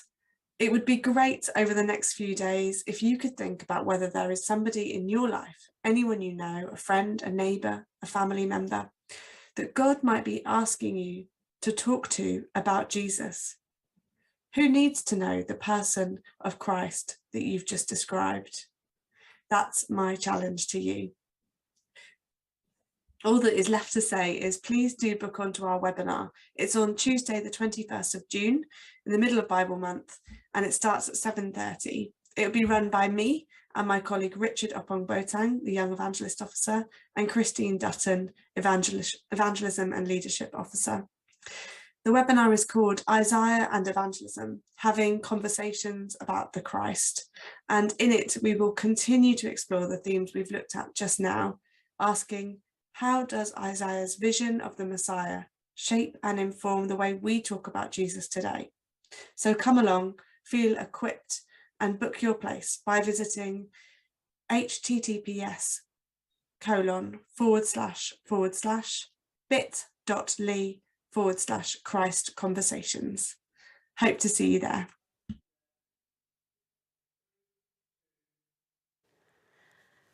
Hello, and thank you to Holly. Oh, what a question that is. What words would you use to describe Jesus? Because essentially that was what Isaiah was doing. The beauty of that question, the simplicity of that question, for me is quite profound. What words would I use to describe Jesus? I hope you've come up with some ideas for yourself.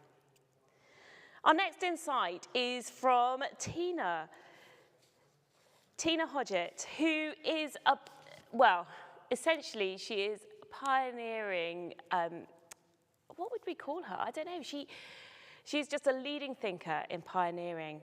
She is an ordained minister with the Church of England, has held many roles in the pioneering field, including bringing together a hub across the South of pioneering thinkers.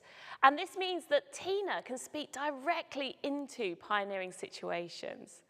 I loved meeting with Tina a couple of weeks ago and hearing her story of how her calling came about through reading the scripture of Isaiah and her calling specifically as a pioneer. So we're in for a treat. So thank you to Tina for agreeing to do today, and I lead you over to her right now.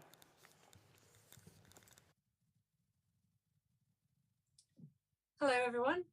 It's really lovely to be with you today by the power of Zoom and talking to you about my mate Isaiah. I'm very grateful to Isaiah. It feels as if he's been the person who has accompanied me through about 20 years of pioneering. And he's been a challenger and a comforter and an inspirer all that way. So I'm going to tell you a little bit about how Isaiah has been with me over 20 years. And if we go back to sort of the late 1990s, it felt like there was only one verse in the Bible for me. It was like written in about 500 point, if it was a font. And it was Isaiah 43:19, behold, I am doing a new thing. And I just couldn't understand why the people around me didn't know that this was the only voice in the only verse in the Bible that was worth paying attention to at that moment in time. But it came out of the fact that I'd recently had a really life-transforming encounter with God through the Holy Spirit, and encountered God in such a way that I found the confidence to question things that I'd been shown and modelled by the Christian leaders around me through my life to that point, and to think that maybe there were other ways of being a disciple. And I looked around my church and found that it was a beautiful place to be if you were a Christian and you were married with children and you were reasonably middle class. But if you were single, you didn't have children, if you weren't of that social class, if you were outside the church, it perhaps wasn't such a great place to be, because the people in the church tended to do all their socializing there and also all their sort of life admin. So if they needed a garden landscaping, they'd ask a landscape gardener in the church.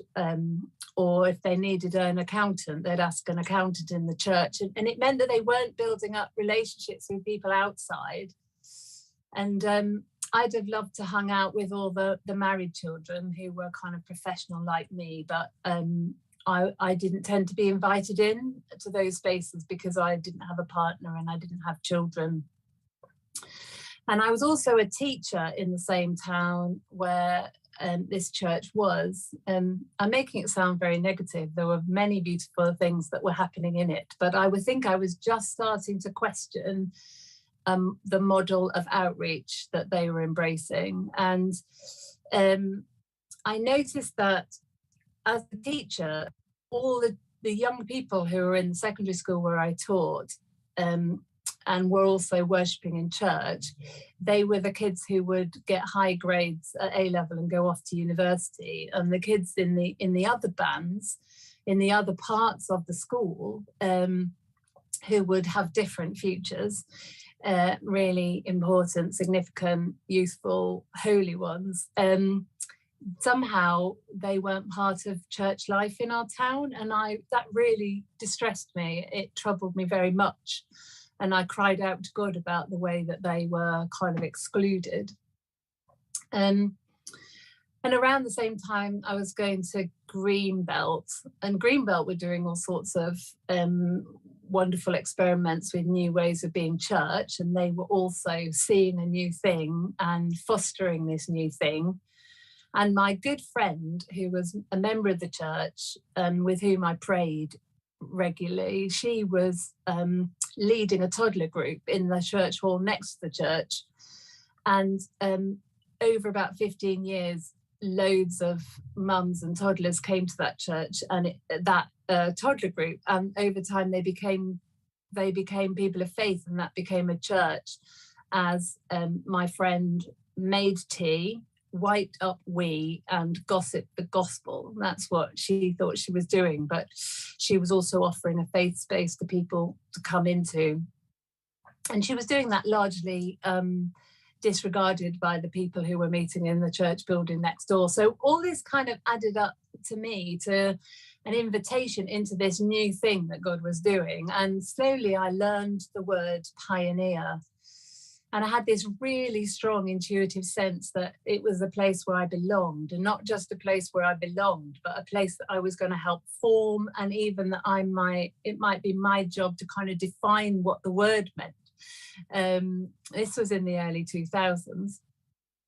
And I'm not sure what Bridget said about me when she introduced me, but I did come in 2017 to present the Pioneer Spectrum to the world, which is used all around the world now, in the Western world anyway, as a way of defining some of the boundaries and the extent of pioneering.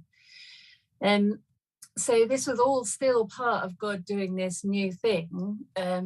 I sensed, and my friend said, "Tina, you're pregnant." And I said, well, if I'm pregnant, it's with an elephant, because this thing feels like a big thing. And slowly I networked with lots of other pioneers across the country, and I've come to understand that it's not just a church thing, this new thing that God is doing. It is a whole paradigm shift in our global world and our Western, particularly, society. There's the environmental shift. There's the digital technological shift. There's so many ways in which there's the Zoom shift, isn't there? There's so many ways in which the world is having to move to a new way of being. There's the shift away from racial discrimination to a place where white colonialism is shed like a skin. And over those 20 years, so much has happened in the church as well, and at such a rate that feels quite fast, because the Church of England in particular, where I'm ordained, moves very, very slowly indeed. And I still can't believe how much has changed in the time since I owned the pioneer word. And I was part of something called the Pioneer Project in Bath and Wells. And over 5 years, we appointed 9 full-time paid pioneers, and the word and the concept of pioneering became known across the whole diocese, and our structures had to change to accommodate them. And that's happened in other places as well. And the mixed ecology words has become, I don't know if you use that phrase in the Methodist Church, but the idea of being a church that incorporates lots of different ways of being church.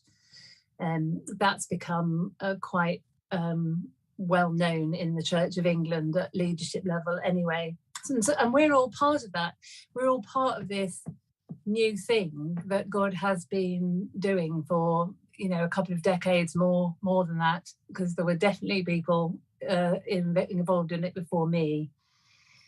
And a little while ago, I was watching the David Attenborough program, The Green Planet, and there was this glorious bit of footage about a colony of ants on a forest floor somewhere that their habitat had been flooded, and so they had to go somewhere else, and they all kind of linked bodies and legs and created a raft, and then sailed on the tension of the river or the flood waters to a dry place where they could set up a new colony. And it seems to me that all the pioneering endeavours, whether they're really fruitful or they kind of fritter out and don't give birth to anything significant, and everything in between, all the attempts, all the experiments, collectively they are like these little ants that are creating a raft by which the church that exists can sail into a new space and become the church of this new paradigm, this world of more mutuality, more equality, more environmental sustainability. So I hope I found that suddenly a really encouraging picture, that it's not about each of us individually or even in our individual teams around the country and around the world doing this. It's all of us together, and we either all find our way to this new place that God is inviting us to, or we don't. So every little effort, every little experiment is valid and in God's plan. I don't know why I said in God's plan, because I'm not sure that that's what I mean, but anyway, it felt like a good way to finish the sentence. Just a little bit distracted. So that was one very big verse. Other verses were the voice of one crying in the wilderness. So when I was called to ordination in 2003, 2004, I really felt that God was inviting me into this space, this Isaiah space, being the one who sees something that nobody else sees. And I think Isaiah found that painful. John the Baptist found that painful. I wonder if you're in that space and you're finding it painful. Certainly, at points in my ministry career, I found it very painful that other people can't see what you're seeing, but you're still called to talk about this thing, and you can feel a bit mad sometimes because others are carrying on with business as usual, and you're seeing another reality that you want to invite them into with the words of God. And I know that sometimes I've got annoyed and angry at those who haven't been willing to listen or haven't been able to see.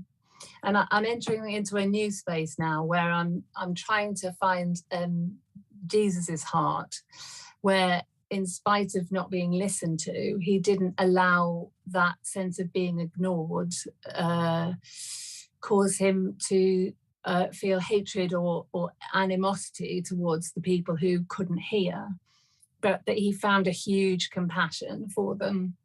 And last week's lectionary reading in the Anglican Church was that passage where Jesus gives a prophetic word, people don't listen, and then he says, oh, Jerusalem, Jerusalem, how often have I wanted to gather you into my arms, but you weren't willing. And there's that huge heart of compassion to those who aren't seeing and aren't understanding, and his sadness of the consequences that will bring for them.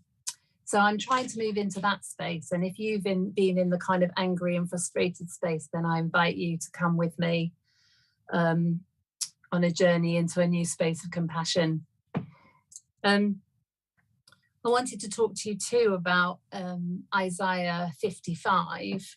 This has been my kind of formula for mission over the last however many years. I know that you've been thinking about voices from the margins and about the issues of justice and about sharing faith. And this is what I think we need to be doing in our world, calling out with Isaiah, is anyone thirsty? Come and drink. Come, even if you have no money. All those who are excluded for whatever reason, the barriers are down. Come in. Come, take your choice of wine or milk. It's all free. Why spend your money on food that doesn't give you strength? And why pay for food that does you no good? Listen to me and you will eat what is good. You will enjoy the finest food. And so a lot of the kind of congregational mission that I've done when I was parish priest in Portishead was based around the idea that through food and drink, you could enable people to have a taste of something and tell them that meeting Jesus was a bit like tasting something really delicious to eat. And then later on in that chapter, it says, my thoughts are nothing like your thoughts, says the Lord, and my ways are far beyond anything you could imagine. For just as the heavens are higher than the earth, so are my ways higher than your ways, and my thoughts higher than your thoughts. And when I was in ordination training, I was invited by God on a walk to think through this chapter, which was presented to me as a chapter I needed to preach on for my sort of test preach before I left college. And he gave me this sort of vision of being invited into his mind, into his imagination, into his thoughts. And it was like going into a huge attic of an old house that was full of really mysterious things, and being able to pick it up and turn it over and wonder at it. And it felt like that time gave me permission to think differently about things and to do things in new ways. So having kind of been brought up through, taught to be an evangelist and a missionary in an old paradigm, I felt that I was being invited to live in God's imagination and almost to give up on rational approaches to mission, to no longer needing to prove scientifically or do apologetics about the existence of God, or even do things that seemed rational, like a means to an end. I read about Emily Dickinson, who writes a poem called Tell the Truth, but Tell It Slant. I started thinking about non-rational approaches to mission, not irrational ones, but ones that were not all about using the mind. It was about being surprising, catching people unawares, being playful, being mischievous in mission, and trying to counter the narrative that lots of people who were in churches in the 50s, 60s and 70s, that God is a serious, rather dull, rather frightening gentleman. And so we did lots of things. I'll just tell you about one as time's getting less. Some of you might have heard me talk about the gospel cocktail stall. In Portishead, we had a flower show, and at the flower show every year, there were lots of stalls, and the churches wanted to be there as a presence. And I invited the members of our congregation to my house one day to work out what mocktails would taste like if they were called things like forgiveness, or life in all its fullness, or overflowing joy, or peace that passes understanding. And we played with lots of fruit juices and mixers, and then came up with 6 cocktails which were available for free for people at the flower show. And as people came and said, "Can I have forgiveness, please?" or "Can I have peace that passes understanding?" You could hear their hearts being aroused. And I think I offered forgiveness to quite a lot of people that day. And as the cleansing, lemony, fresh taste of the drink went down, hopefully some of them received God's forgiveness. So there was that way of kind of engaging in mission and outreach and sharing Jesus that would have kind of awakened intrigue, I think. So just to finish, one more passage from Isaiah that came to me when I was preaching one day in my curacy in Nottingham, and that was the passage from Isaiah 49. And most of the people I trained with were training to be pastors and teachers in the church, and that seemed to be the places where all the church attention and excitement and investment was being drawn. And I was in a tiny little curacy out on the edges of Nottingham, two little churches that I sometimes say nobody really cared about in the wider structures. And as I was preaching from Isaiah 49, where it says that the person who's in the conversation in Isaiah 49 says, I've spent all my labor in vain, and this is all for nothing. And God says, "No, I have given you as a light to the Gentiles. It's too light a thing for you to be teaching the people of Israel. It's your job to be a light to the Gentiles, to open this beam of light that I can bring to a much, much wider field of people." And I'd like to say to you, you are those people. You are those people, that you are quivers in God's arrow. If you look up Isaiah 49, 1-6, you are a quiver in God's arrow. He is proud of you. You are precious in his sight. You are the means by which in this day you are being offered as a light to the Gentiles, and your labor is not in vain, but it will be fruitful. And as Isaiah says, your children will be more than the children of the woman who is not barren. So go well. Thank you for listening, and God bless you.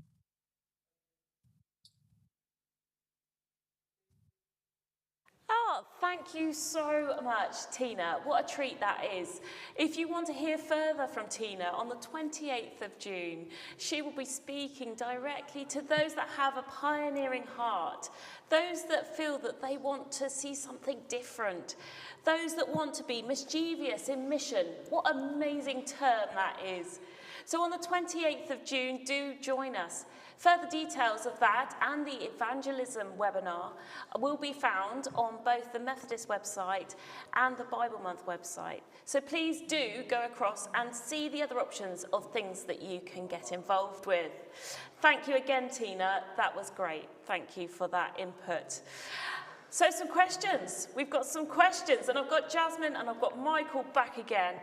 Some questions to you both on the topics of evangelism and pioneering. Are you ready for this? Let's do it. Let's do it. Let's do it.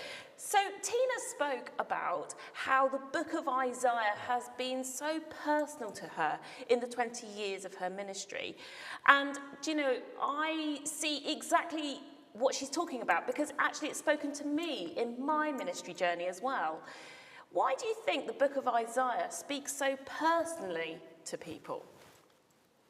That's a great question. I really like that.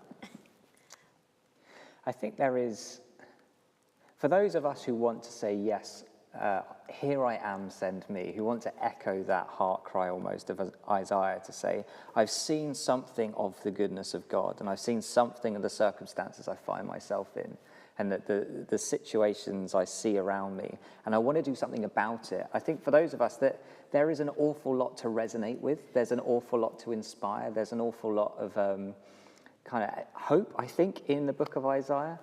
There's an awful lot of fuel for the ministry. And so there is some deep encouragement to those of us who say, here I am, send me. And I think as those who kind of have the privilege of approaching these scriptures post-Jesus, who have the privilege of engaging with Isaiah 61 as people who have been recipients of the Spirit of the Sovereign Lord ourselves, actually I think there is great encouragement in that. So I wonder whether that's part of it. But Jasmine, I don't know if you've got any other thoughts on that. I think Isaiah is a book that covers quite a range of human experiences in a sense. So the first Isaiah, for example, it's more about condemnation against any injustice or any domination or any marginalization, all those kind of, condemnation. So the people might have, in either end, will receive that message to see that, oh, what we are doing is wrong and we should change. Or the people, those are, oh, at least, the God is in favor of us and trying to judge on behalf of us, that kind of message. And in the second Isaiah, you can see that the people are displaced, or the people, those who are in the midst of suffering, and they can connect themselves with the whole story of second Isaiah. And the third Isaiah is more about the universal, hope and restoration, where everyone, those who are in the struggle, wanted to kind of, get the hopeful message from. So the Isaiah covers the from personal to universal message in a broader sense. And that itself, you can just compare the whole Bible is in a book of Isaiah in a sense. It covers that wide range, and that might be the reason people, attracted to book of Isaiah. Yeah, no, I really appreciate what you've said there, actually, Jasmine, because that's really summed it up for me. Because if we think back to what Holly was saying about the colourful nature in which Isaiah paints Jesus, and actually Jesus went through every emotion that we do too. And so, yeah, I'm learning here today. This has been fantastic for me, myself. A second question about pioneering. Pioneering can mean so many things. And to the people at home today, they could be sat there thinking, oh, I want to be mischievous in mission. Yeah? Was Isaiah a pioneer? And second part of that question is, as somebody who has a pioneering heart, who is often mischievous in mission, that whole phrase that the labourers, you're labouring in vain, can be a very familiar phrase. Did Isaiah face the same struggles as pioneers? Good question. Don't know if you want to handle that first, or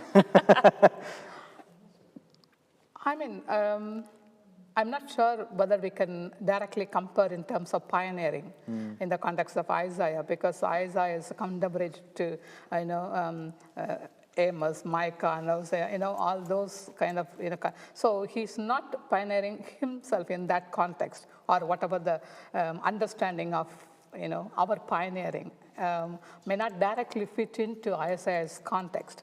But I think there are each individual prophets who had their own way of saying things. So, for example, first Isaiah is more into political kind of,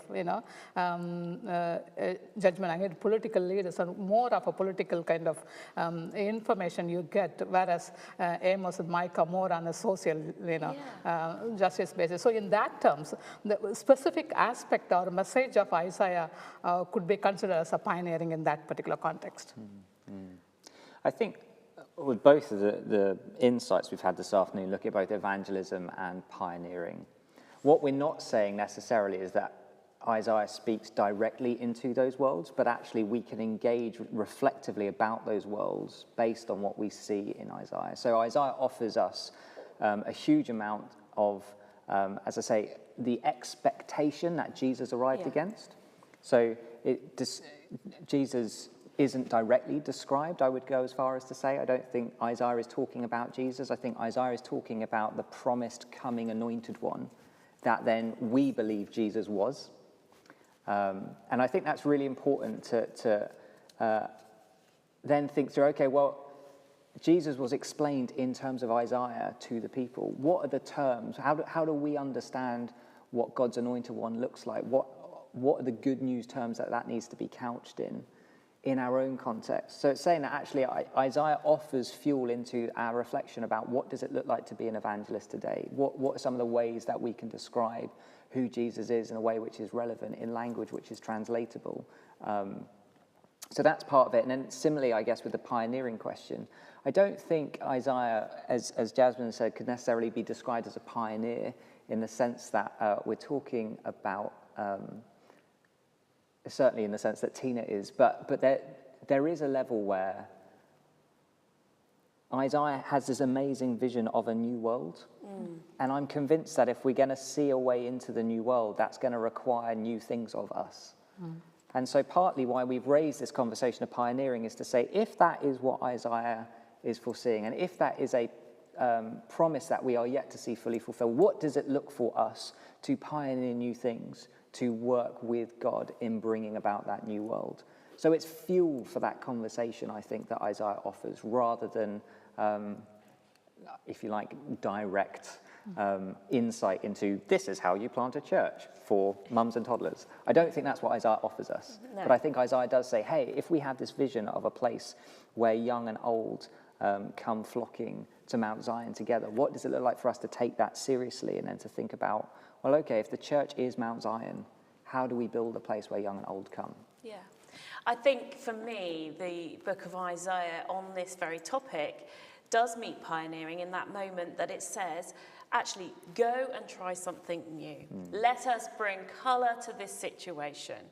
And so many of us can feel like we want to do that. And we can be spurred on and encouraged by Isaiah. Okay, so we have two further questions I want to ask you both as more generic questions. And I don't know who wants to answer which, but we'll go with this first one here. Chapter 1 talks of a hatred of meaningless gifts.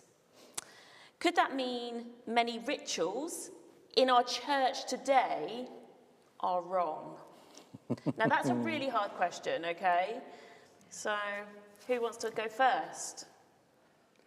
I think you're going to do the next question, so do you want me to do this one? So, I do like this bit in Isaiah 1. I read some of it out earlier as well, didn't I, in terms of, when you appear before me, chapter 1, verse 12. Who asked this from your hand? Trample my courts no more.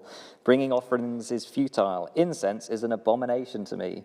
New moon and Sabbath and calling and convocation. I cannot endure solemn assemblies with iniquity. Your new moons and your appointed festivals, which God gave to God's people, my soul hates. I'm like, well, God, have you changed your mind? They've become a burden to me. I'm weary of bearing them. And I don't think, and again, this is where we need to remember, where are we in the audience, or where are we in the courtroom? You know, this is Judah on the dock, and I think we get an insight into why God is saying that. Later on, you know, in verse 16, it's about washing yourselves and making yourselves clean. That's what I want. Remove the evil things that you are doing before my eyes. It's almost like that, you know, don't go through the motions of being my people, be my people. And Micah, who is a contemporary of Isaiah, puts it in a very similar way. He says, you know, these burnt offerings are not the kind of sacrifice I require. The kind of sacrifice I require is that you seek justice, you love mercy, and you walk humbly with me. And so I think that's what's going on. So I don't think we need to instantly step into the dock and let the tirade of kind of anti-church ritual hit us. I think we need to sit in the gallery and observe what God is saying to Judah and say, oh gosh, okay, if that's what you are trying to express there, I do want to take that away. I do want to think, are there things that we do that are hollow and empty? Are there things that we do that actually distract us from the important work of the kingdom? If we get more obsessed about the positions of our pews than where our money goes, you know, then maybe we are in trouble. If we get more obsessed with how well tuned our organ is, then how open our community is to those who come in, then, you know, that is something for us to question. But I don't think it's just anti-church ritual or church practice per se. Okay. Can I just add? I think it's the same where you find in Amos as well. When the traders trying to say when the Sabbath will be over and new moon will be over so that we can sell grain. So they were more concerned about selling and exploiting poor people than worshiping God in the temple. So it's I think the second part is important than the first part. The rituals and the sacrifices, and they did more than they're supposed to be. But in terms of their day-to-day life, wasn't reflecting what they supposed to be doing in terms of establishing justice or peace. And nothing was, So the condemnation against that is because they are not practicing in life. So the second aspect is much more important to focus there. So maybe the question for us today is, whatever the traditional way of doing things, so are we doing for the sake of doing, or really we are doing and involved wholeheartedly by doing it? So that might be the question to ask rather than, just taking away all those things. Yeah, absolutely, yeah. So much from her question there. So thank you, both of you. Right, I'm going to try my best with this next question, you two. Is Philistia synonymous with Aram? That, to me, sounds very complicated. So, really helpful question. Thanks for whoever raised it. I meant to actually touch on this earlier and glossed over this line in my notes, so apologies. When I say it's really important for you to look at who the audience and who the subject is that is being referenced, you probably want to look into some of the nicknames, essentially, that existed for the nations. In much the same way that the modern world exists, there are areas, there are regions, there are nations, and then there are nicknames for nations. We would call, in almost interchangeable terms, we might talk about England, the UK, Britain, Blighty. We might use different language, but broadly speaking, we kind of know what we're talking about. And yes, I know Britain and the UK are subtly different regions, but many of us use those phrases interchangeably. It's much the same in the life of Judah. And so at times Israel is called Ephraim, because actually that was part of the northern territory. At times Philistia or Samaria or some of the surrounding areas are referred to as Aram. It is a region. So some of these terms are used interchangeably, and it is really worth you getting hold of just a commentary, or worst case scenario, doing a bit of a Google search to just discover, okay, who is being talked about here? If there's a name I'm not familiar with, do check it out, because actually it may help you understand, I'm seeing Ephraim, but it means Israel, or I'm seeing the stump of Jesse, but it means Judah, or I'm seeing the house of David, but it means Jerusalem. Finding out what these terms mean will help you engage with what's going on in the passage more readily. Very good. Jasmine, did you want to put any further I comments think the best thing to do is to just look at the map and see some of the neighboring countries, especially during the time of Judges, where you see all these names pops up, and because the judges were very localized into that particular kind of place rather than the whole nation. So often the battle happens between, small places is the neighboring countries. And the Philistine is one of the neighboring countries. When it says Aram, Assyria, or Assyria, all those covers the area. But whereas the Philistine is a kind of the neighboring country, if they see the map, they will see and identify where that is and why that is important during the time of even during monarchy, and maybe the earlier period is more obvious rather than later. Yeah, and actually that's a very, very practical idea, because that's something that I've always tried to do with my own children, is to show them the reality of a map. A map is a very real thing. And so when you're talking to children about these really quite heavy topics, actually if you were to show them on a map, you show them the context, and I think that makes it all the more real and another connection for them. The other thing which is really just helpful to remember, again, we're talking about a huge period of history being covered here. So the map isn't static. The Assyrian Empire gives way to the Babylonian Empire, gives way to the Persian Empire, all within the period covered by Isaiah. And so that's partly why they occasionally use more generic terms like Aram to refer to the region, because frankly, it's quite helpful to kind of go, this area over there. Whoever's in charge of it, this bit over there. Whereas when they are speaking about specific nations, it's much more historically focused. Yeah. Yeah. No, thank you. I don't know about you at home, but actually, I've just so appreciated the input that you both have given, the insight that you both have given, but also our other contributors today. We want to thank each and every single one of them, because I don't know about you, but I want to go back and watch the recording of this as another point to really take on board some of the things that I'm just got on a shallow level because I just couldn't possibly take in any further. So at 3:30 this afternoon, you'll be receiving an email, actually from Michael. And it will have on there the links that you will need to get back to the recording, to be able to see these things again. There's also the evaluation form. What else is there, Michael, on that? There's links to where you can find out information about the webinars that we've been talking about that are coming up in June, and also those who asked if the slides could be made available. They are now available, and you'll be able to click on a link in the email and download them.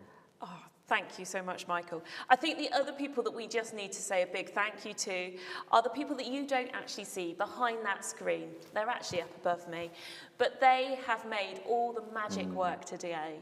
So thank you so much to John and Katie for the way that they have made today work in the situations that we find ourselves. So thank you to John and Katie. I don't think I've forgotten anybody, have I? No. Oh, yes. Thank the church. I mean, absolutely. Yes. Actually, that's so important. We also need to thank Salisbury Methodist Church. Probably one of my favourite Methodist churches now. And they've got a garden too. An incredible church, an incredible welcome. So thank you so much to Salisbury for today. I've asked Michael to close today in prayer, but before he does that, I would love the closing comments from Jasmine and Michael on what we can take away from today and what you've noticed today. Who would like to go first? I think we have covered quite a lot, and this is a starting point because there's so much you can get out of Isaiah. Maybe in the context where peace and justice is in demand, or where the war is going on, for example, and